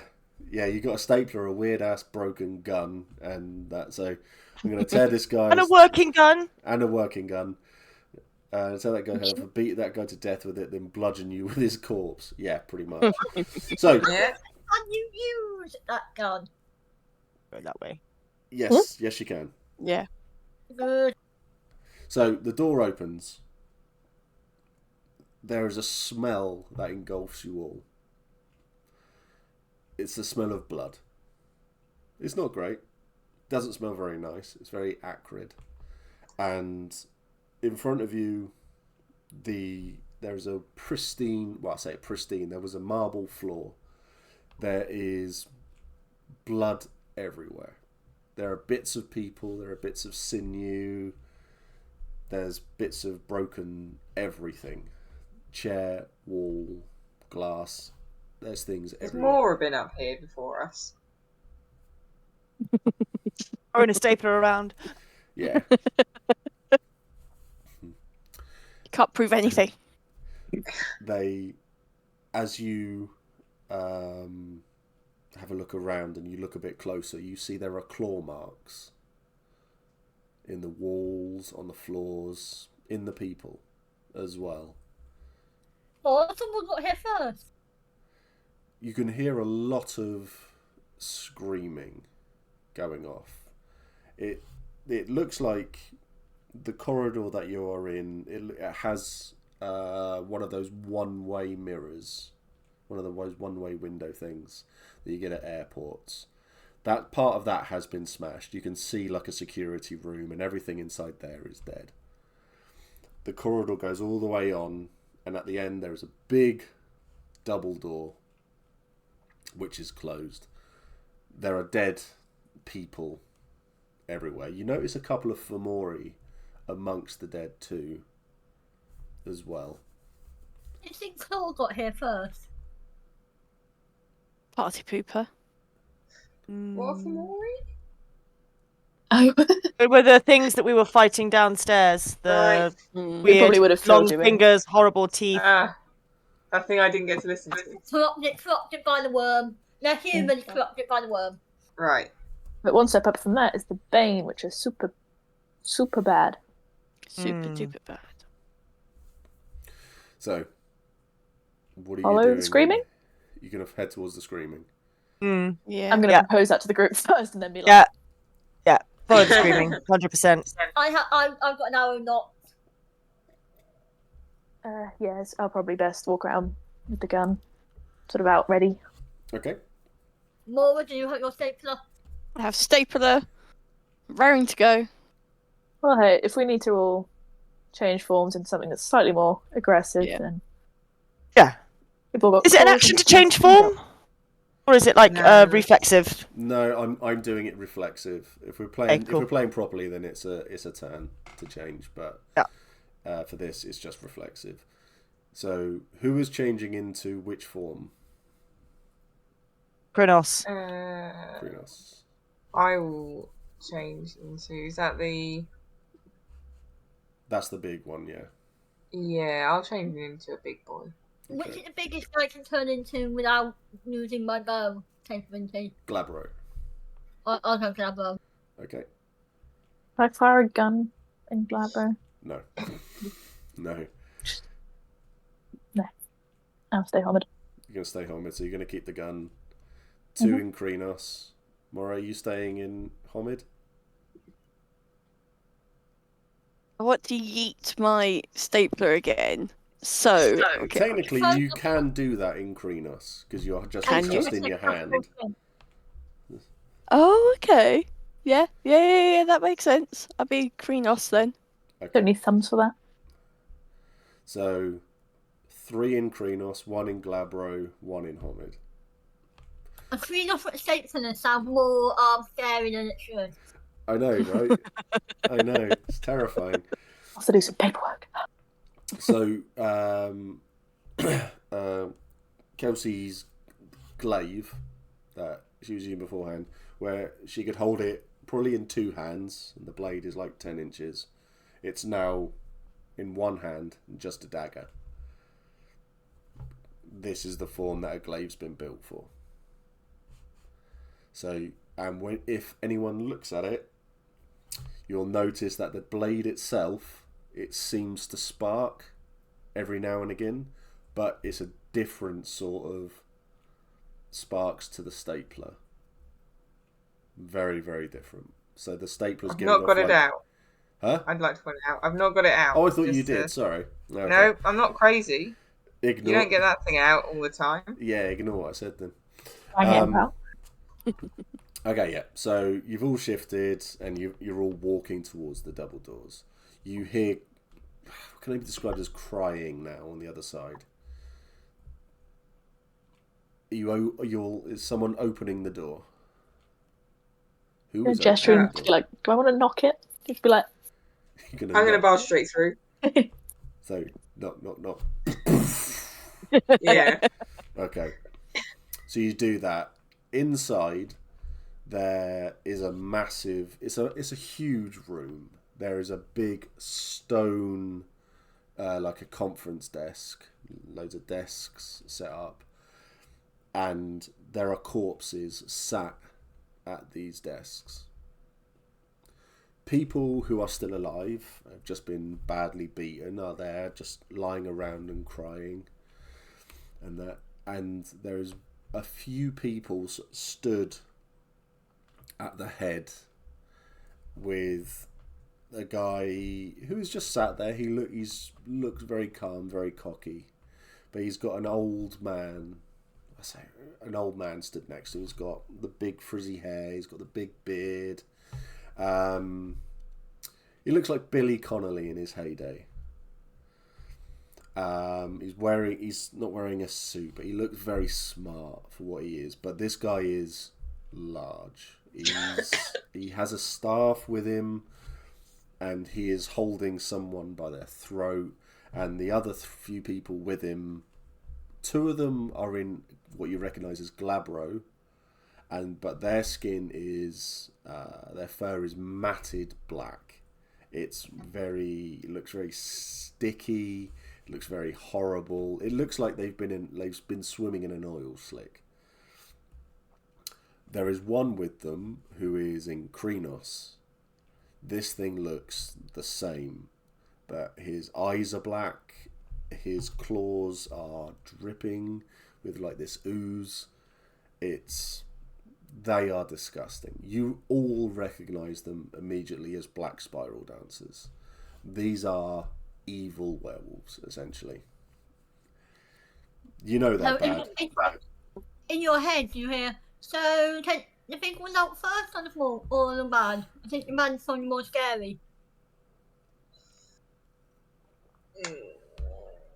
So I guess sorry. I was just say, so you got 1 Krenos, 2 glabro, and this other guy, this other old, and Billy Connolly stood at the head of the table holding this person by the throat. I don't think Billy Connolly's a human. Can I call out to Billy Connolly? Billy! Like, Yeah! I think Billy! we might be slightly... Billy! Hey, Bill, I think we might be slightly late for the meeting. And just... Huh. And you're here because Why are you here? Ask to the other people in their heads. No. Guys, why are we here? He's literally saying this out loud. Because we're told in your head. What did you say, sorry, there? Because we were told to be in your head. I'm going to hold up Tim's little pass and be like, Tim couldn't make it, unfortunately. We sent some representatives. Well, he was just next on the list.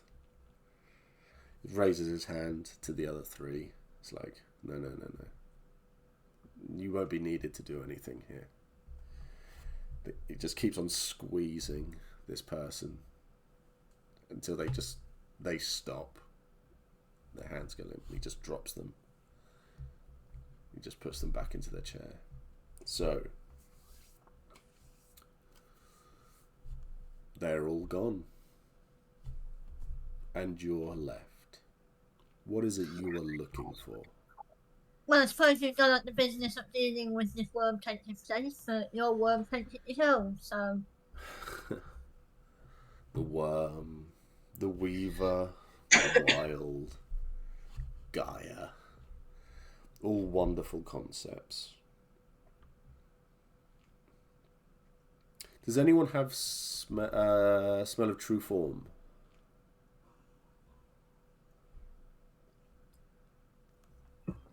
No. What was that? Smell. Yeah, smell of true form. I don't think I do. Yeah. No, that's fine. Billy Corgan from the 90s hit band Smashing Pumpkins. No. Billy Connolly. So,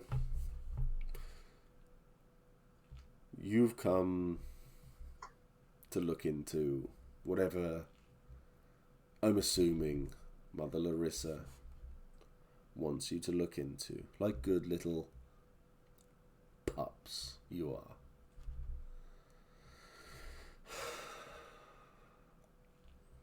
Well, everyone is dead. There is nothing left for you here. Leave with your tails between your legs and you'll survive. You can go home and you can tell her the taint on this building has gone. The skin from the person in charge has been removed, and she can deal with that as she wishes. But a fight here is not what you want. What do you get out of it? I've already got what I want.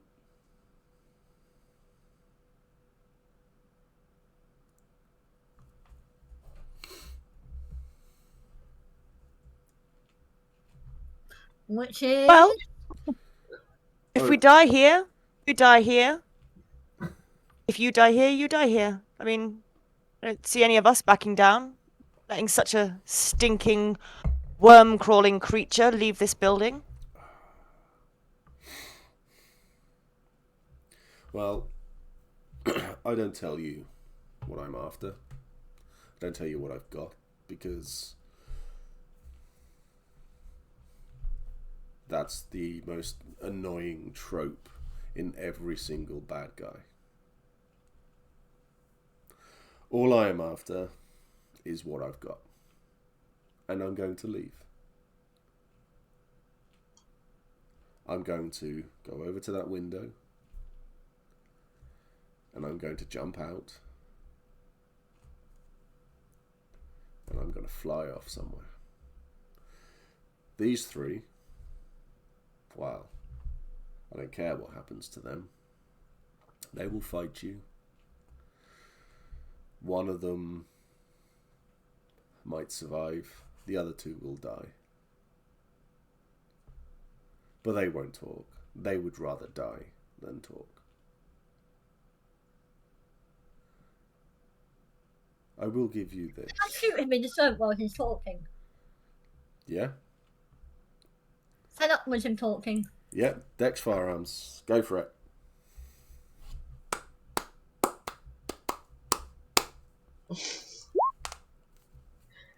Ooh, ow. Sorry.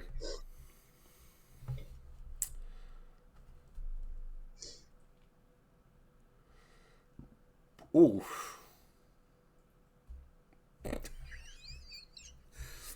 Well, that's a 0 successes. Yep. So you take a shot. And he just... You shoot at him. You miss him by a good few feet. It just goes sailing past and embeds in the wall. He just looks back. So, huh. Okay. Has his staff. Slaps it into the ground a few times.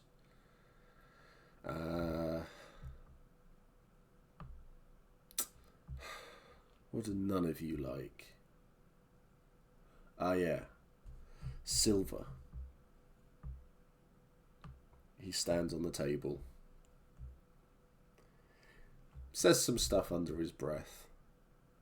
I need Dex Athletics off of everyone.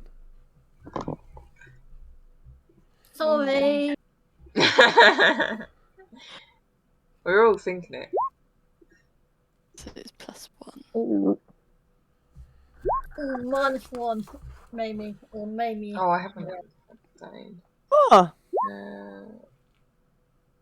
okay.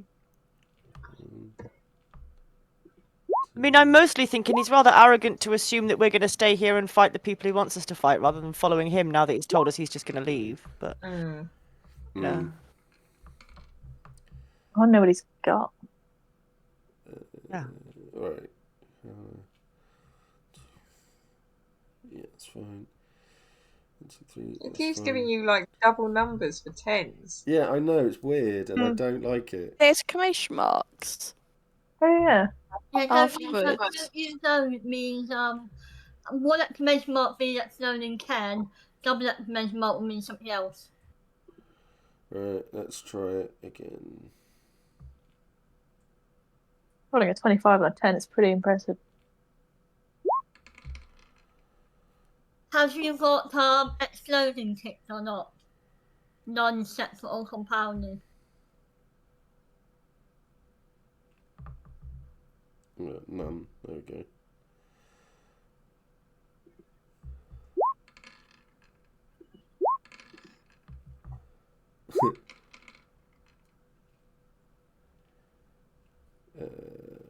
Okay. Oh, that's better. He has no exploding there. So, 2, 3, 4. Okay. He's got away. 2, he's failed. And 2, he's got away. Hands go away. Moves go away. Hands go away. Oh. Zara's not. Just hasn't. Okie dokie.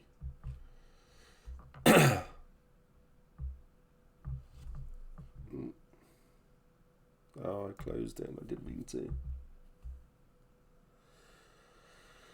Right, so he stamps on the ground with his staff, and you all see the floor starts to change. The floor is lava. Pretty much, to be honest, the floor is silver.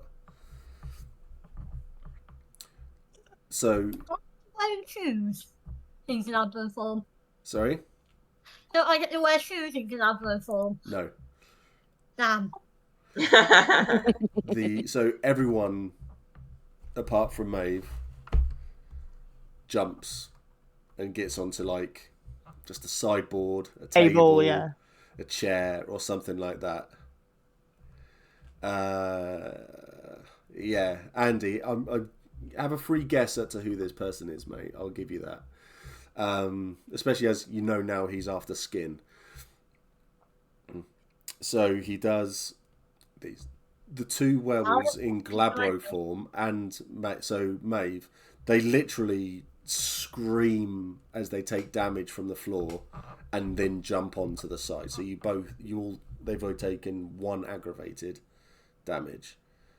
Aggravated damage really, really is really bad.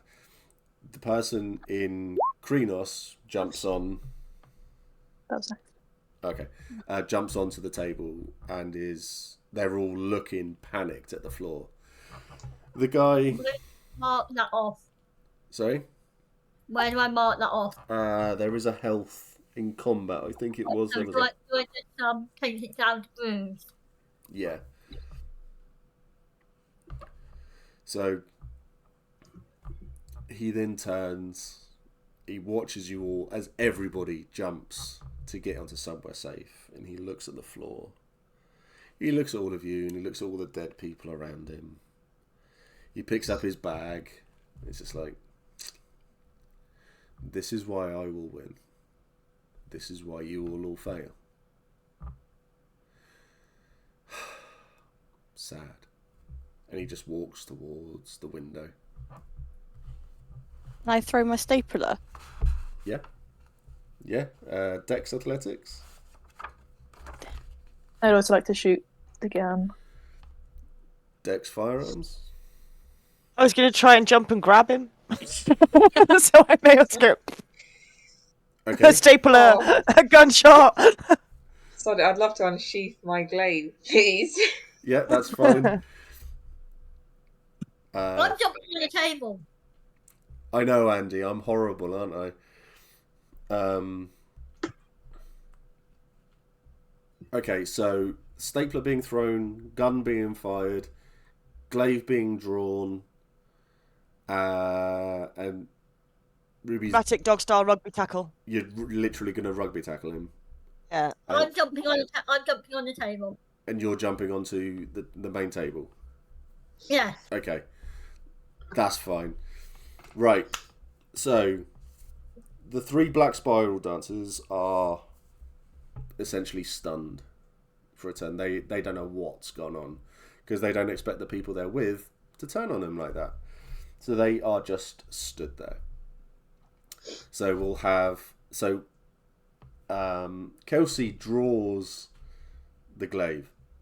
When you look at the glaive, Just so you can do your exposition. yeah, the glaive sparks, but not like the stapler. The stapler gives off little bits of static electric. The glaive is literal.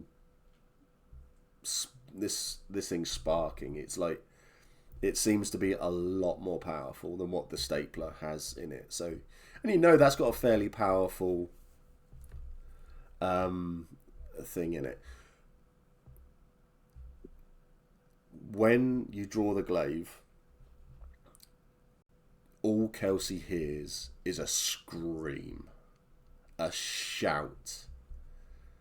It's nothing specific. It's nothing like, oh my god, no. There's no explanation. It is just death. That is all you hear. You have never heard hate and vitriol like this come from anything. That's all you hear. Excellent. Okay. Let's go for Dex Athletics, Dex Firearms, Dex Athletics. And also consider if you're in... Well, yeah, you're in Krenos and Krenos. Who? Me? Or someone else? That's Mora, Kiara, and Ruby, who are all... Or did you do your rolls already? My most recent roll was for the firing the gun. Oh, okay. Bang, bang. Oh. 10...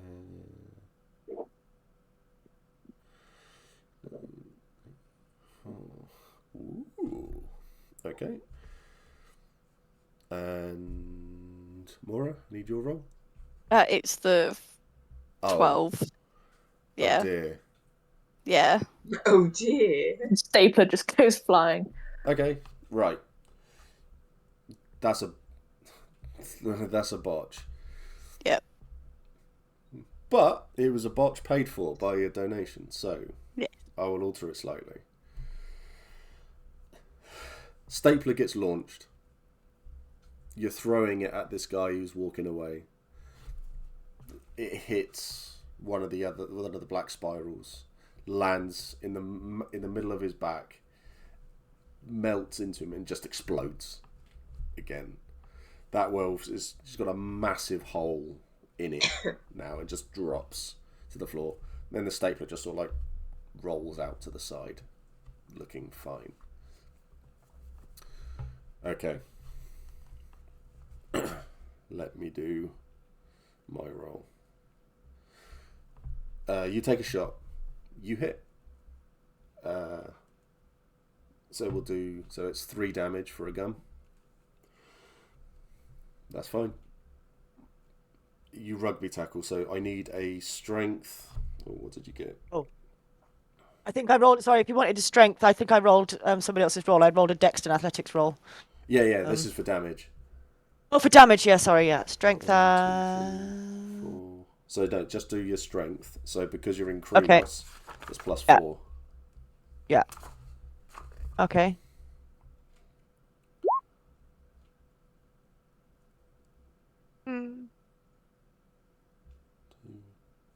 Yeah.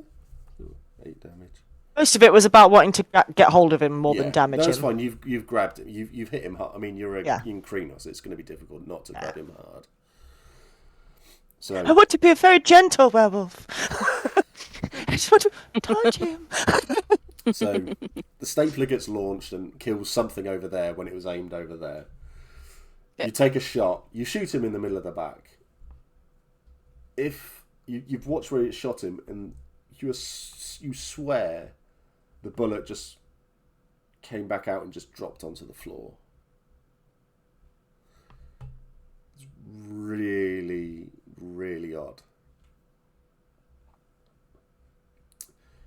He gets rugby tackled and slammed into the wall, but he just sort of bounces back off, and while Ruby's holding on to him really tight, he just sort of looks. He throws his bag out the window and then becomes mist. Oh, fucking gangrel.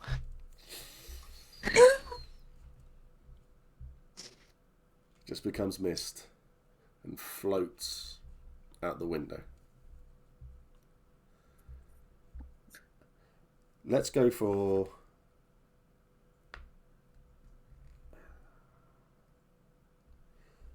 Has everyone got any... We'll just do an intelligence roll off of everyone. Just intelligence? Just intelligence. Metagaming cheese wheel of an overpowered NPC. Oh, Yes. God. Yeah. 9, 6, 7, 8, 8. Oh! I just need 1 success from everyone. Yeah, one. Yeah, one. Yeah, everyone's got one. There's been rumour. I'll give you this before the last 2 black spirals are there. There is rumour going around in werewolf circles of a guy who was born a werewolf. Sorry, the donations are in the way. He was born a werewolf. He was born kinfolk. He in his mind he deserved to be a werewolf, but he never became one. He then went and forced a vampire to embrace him. He also had the arcana abilities of a mage.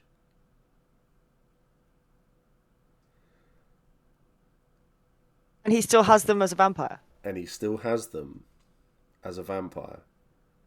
There is a weird rumour that if you take werewolf skins, you can wear them and become a werewolf and perform a certain ritual. It does exist in game. It's actually a proper... It should not exist. It's there for the purpose of plot. No. It's a prop. I've played through this game with this NPC. It's insane and it's great. I love everything about this person. It's so good. Oh. So there is a lot of rumor and hearsay about this person. You don't know the name, but you know that there is someone out there. Yeah, he definitely did deserve his ultimate fate, yeah. But you've heard of this guy. He's on no one's side but his own.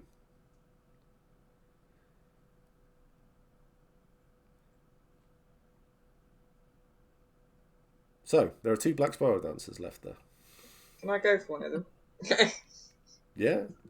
Well, technically, you're stood on the main table with the other 2 of them. Out of curiosity, is the screaming now quieter now this other bloke's gone? No. It's not, so it was aimed at the Black Spiral dancers. No. Definitely aimed at the guy. Oh, okay.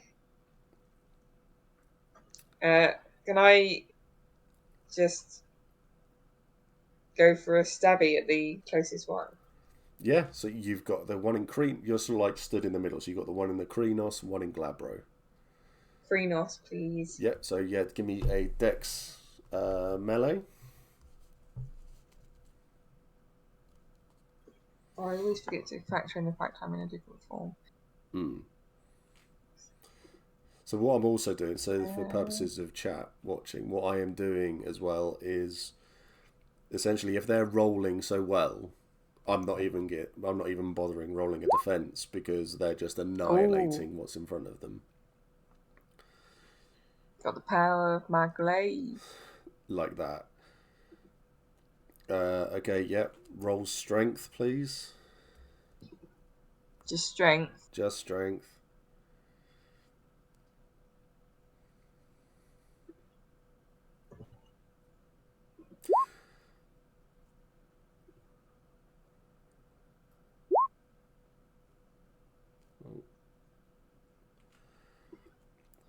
Okay, right, so that's 14 damage. And it's aggravated. Nothing. Yeah, you literally, this thing is, the Kreenos is just looking confused. It's like it's been betrayed by someone close to it. And all of a sudden it turns and looks at you as you slam this glaive straight into it. And it's just like, it sparks and it starts to bubble and just drops. It changes back into a human form as well. When it's just dropped, and it's just a random New Yorker that you'd walk past in the streets. So, yeah, so that one's definitely dropped.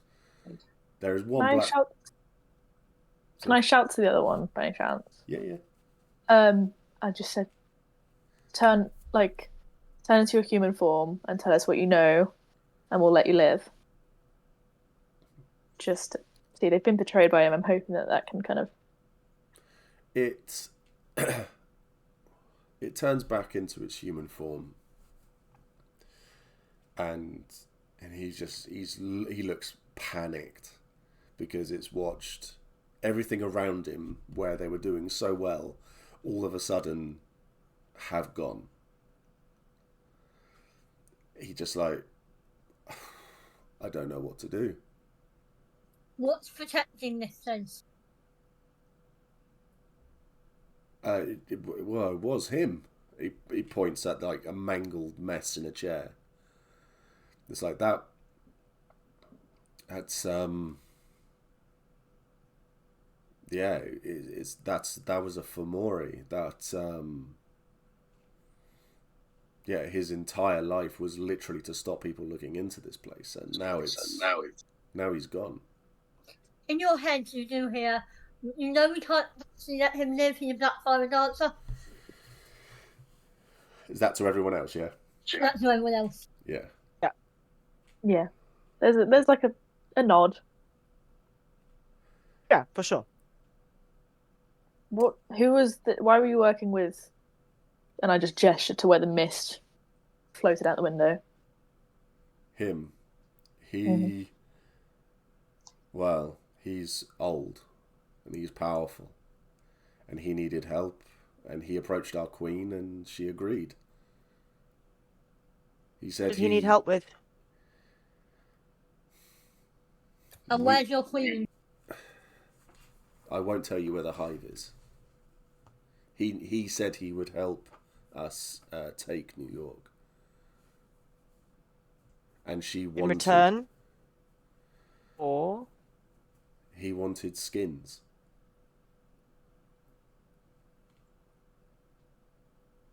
What kind of skins?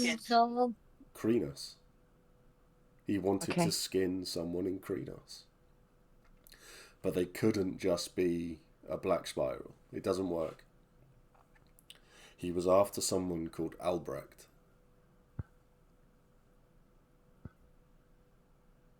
What do you know about this Albrecht? I know he's a king.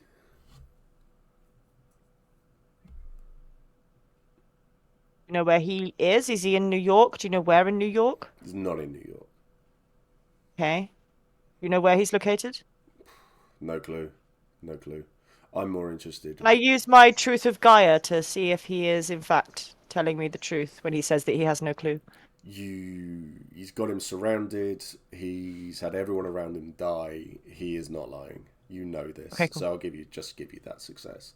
Yeah, that's cool. He is not lying to you here. He is terrified right now. In your eyes as well, he is probably a very young Black Spiral as well. So he is he's probably like early 20s, I'd say. So he's probably not been doing he's not been doing the Black Spiral stuff for long. Can you get people out of that file? No. Okay. Can I ask what my sword says? He's got to die.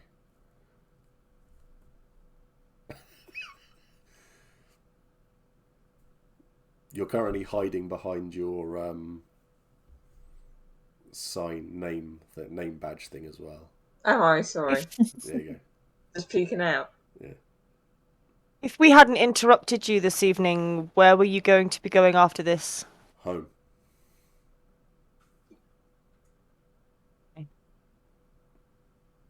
You were not planning on meeting with this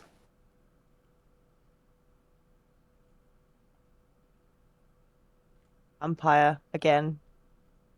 This was your... He's not a vampire. Well, not a werewolf. He's more of a mage. I've only ever seen vampires do those things before, so... A fine line. He's different. Worse. A lot worse. Our queen was scared of him. See. So she helped him as much out of fear as out of... Yeah. anything else. How did he come to you? How did he approach you in the first place? How did he approach your... He just walked in. queen? He just walked in. The man has no fear of anything or anyone. Tracked? Sorry? Can he be tracked? Can you follow his scent? Has anyone been able to follow his scent? No. None of you ever went to his lair, his... No. hide, haven, whatever? No. Sounds a bit like we're down here. Can you give us any useful information at all? Well, we've got the whole... he wanted the skins. He's looking for a guy called Albrecht, who's a king, and that person isn't in New York. Other than that, I don't think we're going to get a huge amount more off of this little low-level guy, unless someone can force him to say where he lives, where his... we could go back to this queen, but other than that, I don't know.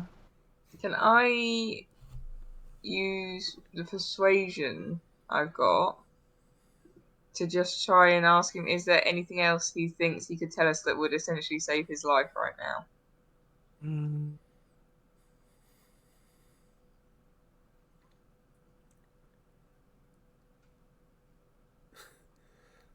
No. I think I'm dead. If you don't kill me, she will. Queen. What are you waiting for? Sorry? What are you waiting for? Who am I waiting for? No, what are you waiting for? Death by your queen or death by Stapler?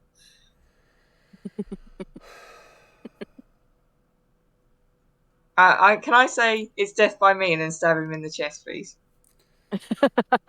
If that's what you're gonna do, just do it. That's what I'm gonna do.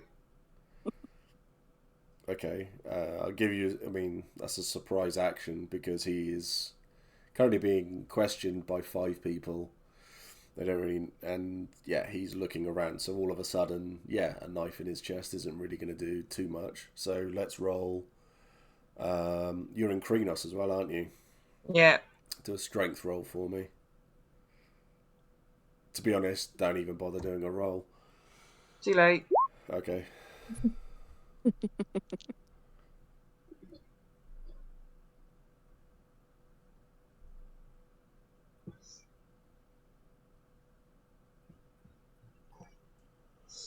If you've got a strength of 1, 5. you need to add 4. Oh! I forget that. Yeah, do another 4.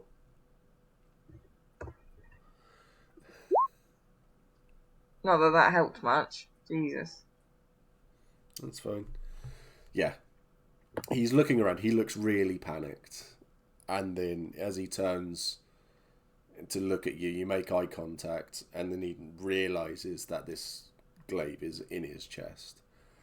And the electricity flowing through it, so it's just like starts to bubble away. And he just looks at you and then just drops. That's very powerful. Glaive. It always leads me in the right direction. Apparently things going.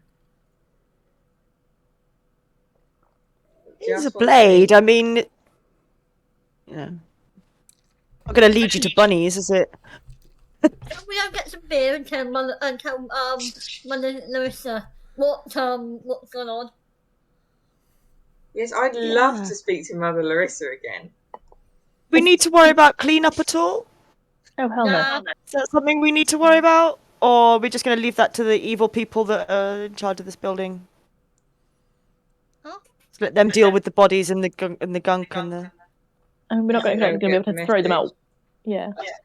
I mean, a classic thing is to just set the building on fire. I've done it a million times. Yeah, we can't just send some bone gnawers in to deal with it. They're going to muck. Yeah, they'll probably, don't know, get dump truck in his little van. You might be able to nab a few. But yes. So, what are you doing then? Yeah. Back? Yeah, going back to... Pour in? I'm going to change back form before we get in this lift, and then it demonstrates why he said, if you get in it in Krenos, I'll just stop it working. Yeah. That and if 2 of us get in Krenos, that would have been awesome. Yeah, and we're stuck. 2 of you in Krenos, 1 in Glabro. The lift drops 30 floors. Lift drop, yeah. You're all dead. I'm changing back as well, and do you think we should set the top floor on fire at least? Yeah, I mean, although, you know, it's just making it easier for the worm a little bit then, isn't it? Because it's kind of cleaning up the worm's mess. Yeah, but not part of our job, cleaning up the worm mess. There's nothing necessarily werewolf up here. It's all just gross. Guts. Lots of guts. Mm. I just don't know if it's not our problem. We didn't make the mess. And I mean, we didn't make the mess, to be fair. We didn't make the mess. Let's not talk about this particular mess we did not make.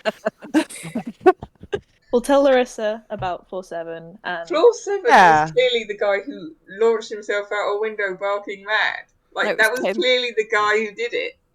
So, who normally cleans up this mess, Steve? It's because of stuff like this. It's normally like the delirium and stuff like that. People justify it. Right, so it obviously Kind of gang warfare Yeah. thing Yeah, or whatever. yeah, or, penthouse yeah. gang warfare, Yeah, yeah. like Andy has said, vampires and the Yeah. technocracy. But the security guard went mad and slaughtered everyone on the top floor when he wasn't getting paid enough. But in this situation, because Black Dog Industries, Black Dog Games, and Pentex are involved, they will just pay everyone off. They will clean it up. And yeah. it will just be brushed under the carpet and ignored. Yep. So If we set I'm fire gonna to go this on place, that. we'll be saving them money, and I don't want to do that. yeah, so I mean, if you want to cost them money, yeah, leave them all the red tape to deal with. So There we go. yeah. Do we think we did this in the 5 minutes I was meant to be in here to get my pass?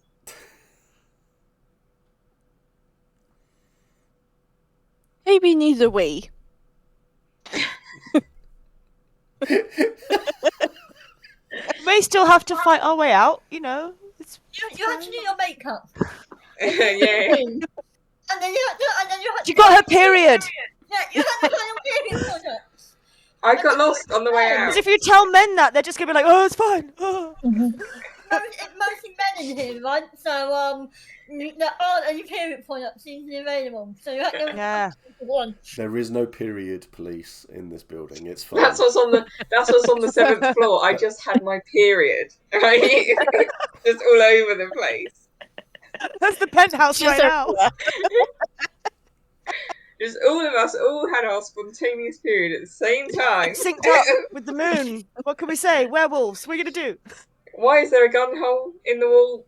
Periods. Tampons. I just fired one straight out. Mate, have you never done a period check? Like, of course there's a hole in the wall. Pete said, I mean, true. I mean, a hole in the wall can be caused by many things and used for many things. So. And Andy said, one of the guards is really understanding and just pulls out pads for them. Oh, he's one of those creepy that was guys. the guard that was crushed. Oh dear. Okay, so you'll head back down. Yeah. Right. Okay, that's fine. You head back down. You get into the foyer again. No one gives two shits that you are there. There are so many police, ambulances everywhere. There's a because all the people that splattered outside. There's Keep forgetting people splattered outside. So how fast did Ruby get arrested? There is a lot of like people in suits as well, just sort of stood off to the side watching. Oh yeah, because of all the murder. So there are people like stood off to the side. They're just watching what's going on, and that they sort of like look at you, they clock you, and just sort of like, okay, then just sort of like make notes, and they're like texting people and stuff. But you just walk through. As you get through all of the people and all the commotion that are there, the B team van is parked up, and it's waiting for you. Are we covered in blood? And bits of security guards? No one cares. No one cares. At the moment, people just want to avoid you because of what you are. People, you give off this vibe of go away to a lot of people. You are hunters, so you get into the back of the van. You notice there's a rolled up rug in there. There's a plastic bag with a lot of broken. Didn't get any chairs in there as well. There's no chairs in there. No. Didn't get any chairs. Supposed to get folding chairs. We didn't get any. I turned into my Mission failed. I turned into my wolf form and curled up on the floor like a big wolf. Yeah. You go into Lupus and you turn into a wolf and just fall asleep and lie down. The car drives off and it drives you all the way back round, and it sort of like, and you park up next to the can. There's not many people there. It's early in the morning now. It's past midnight. And Mother Larissa is just sat next to the fire. And it's like she's just been there waiting for all of you. It's not been a disaster and a half, sort of. I've got to try to remember what her voice was now. Yes, that's what I was waiting for you to do. Hello. Voice.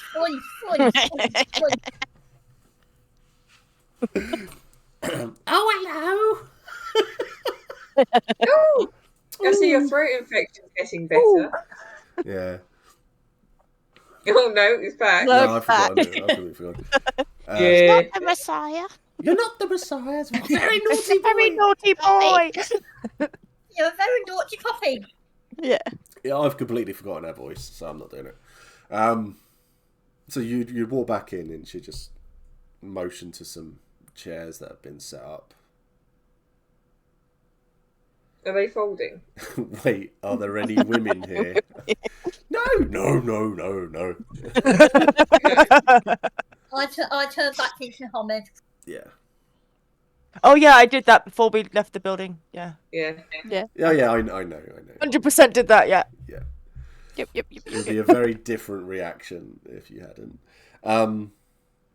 So she looks quite tired, and she's looking at you. So what's happened then? Oh my god. Oh. I've forgotten her voice, so sorry everyone. It wasn't that one. No, I know it wasn't.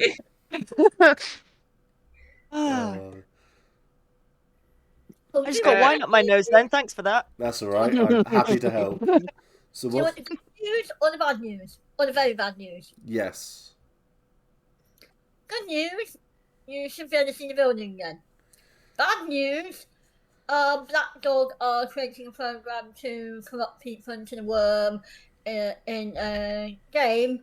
Very bad news, someone trying to skin werewolves and murdered most of the people before we got there. Right. Is that right? Did I miss anything? That's the gist. Oh, and we have a holy sanctuary of anti-worm. Right. Okay. So that's fine. It's fine. It could have gone a lot worse. You've succeeded in what we needed you to do. You found out what's going on. All you have done is uncover what is the plots behind, well, what's happening tonight. And we got a rug. Did bring you a rug. You got a rug. He's a wash. Excellent. And then we have Lincoln water pouch in it there. So we've gone from not knowing anything to knowing everything that's going on. So that's a success. And we have a stapler blowing up werewolves. Yeah. And you have a stapler that blows up werewolves. Excellent. Would recommend. Okay. This is fine. Well, thank you for doing this, and thank you for finding out everything that you have done.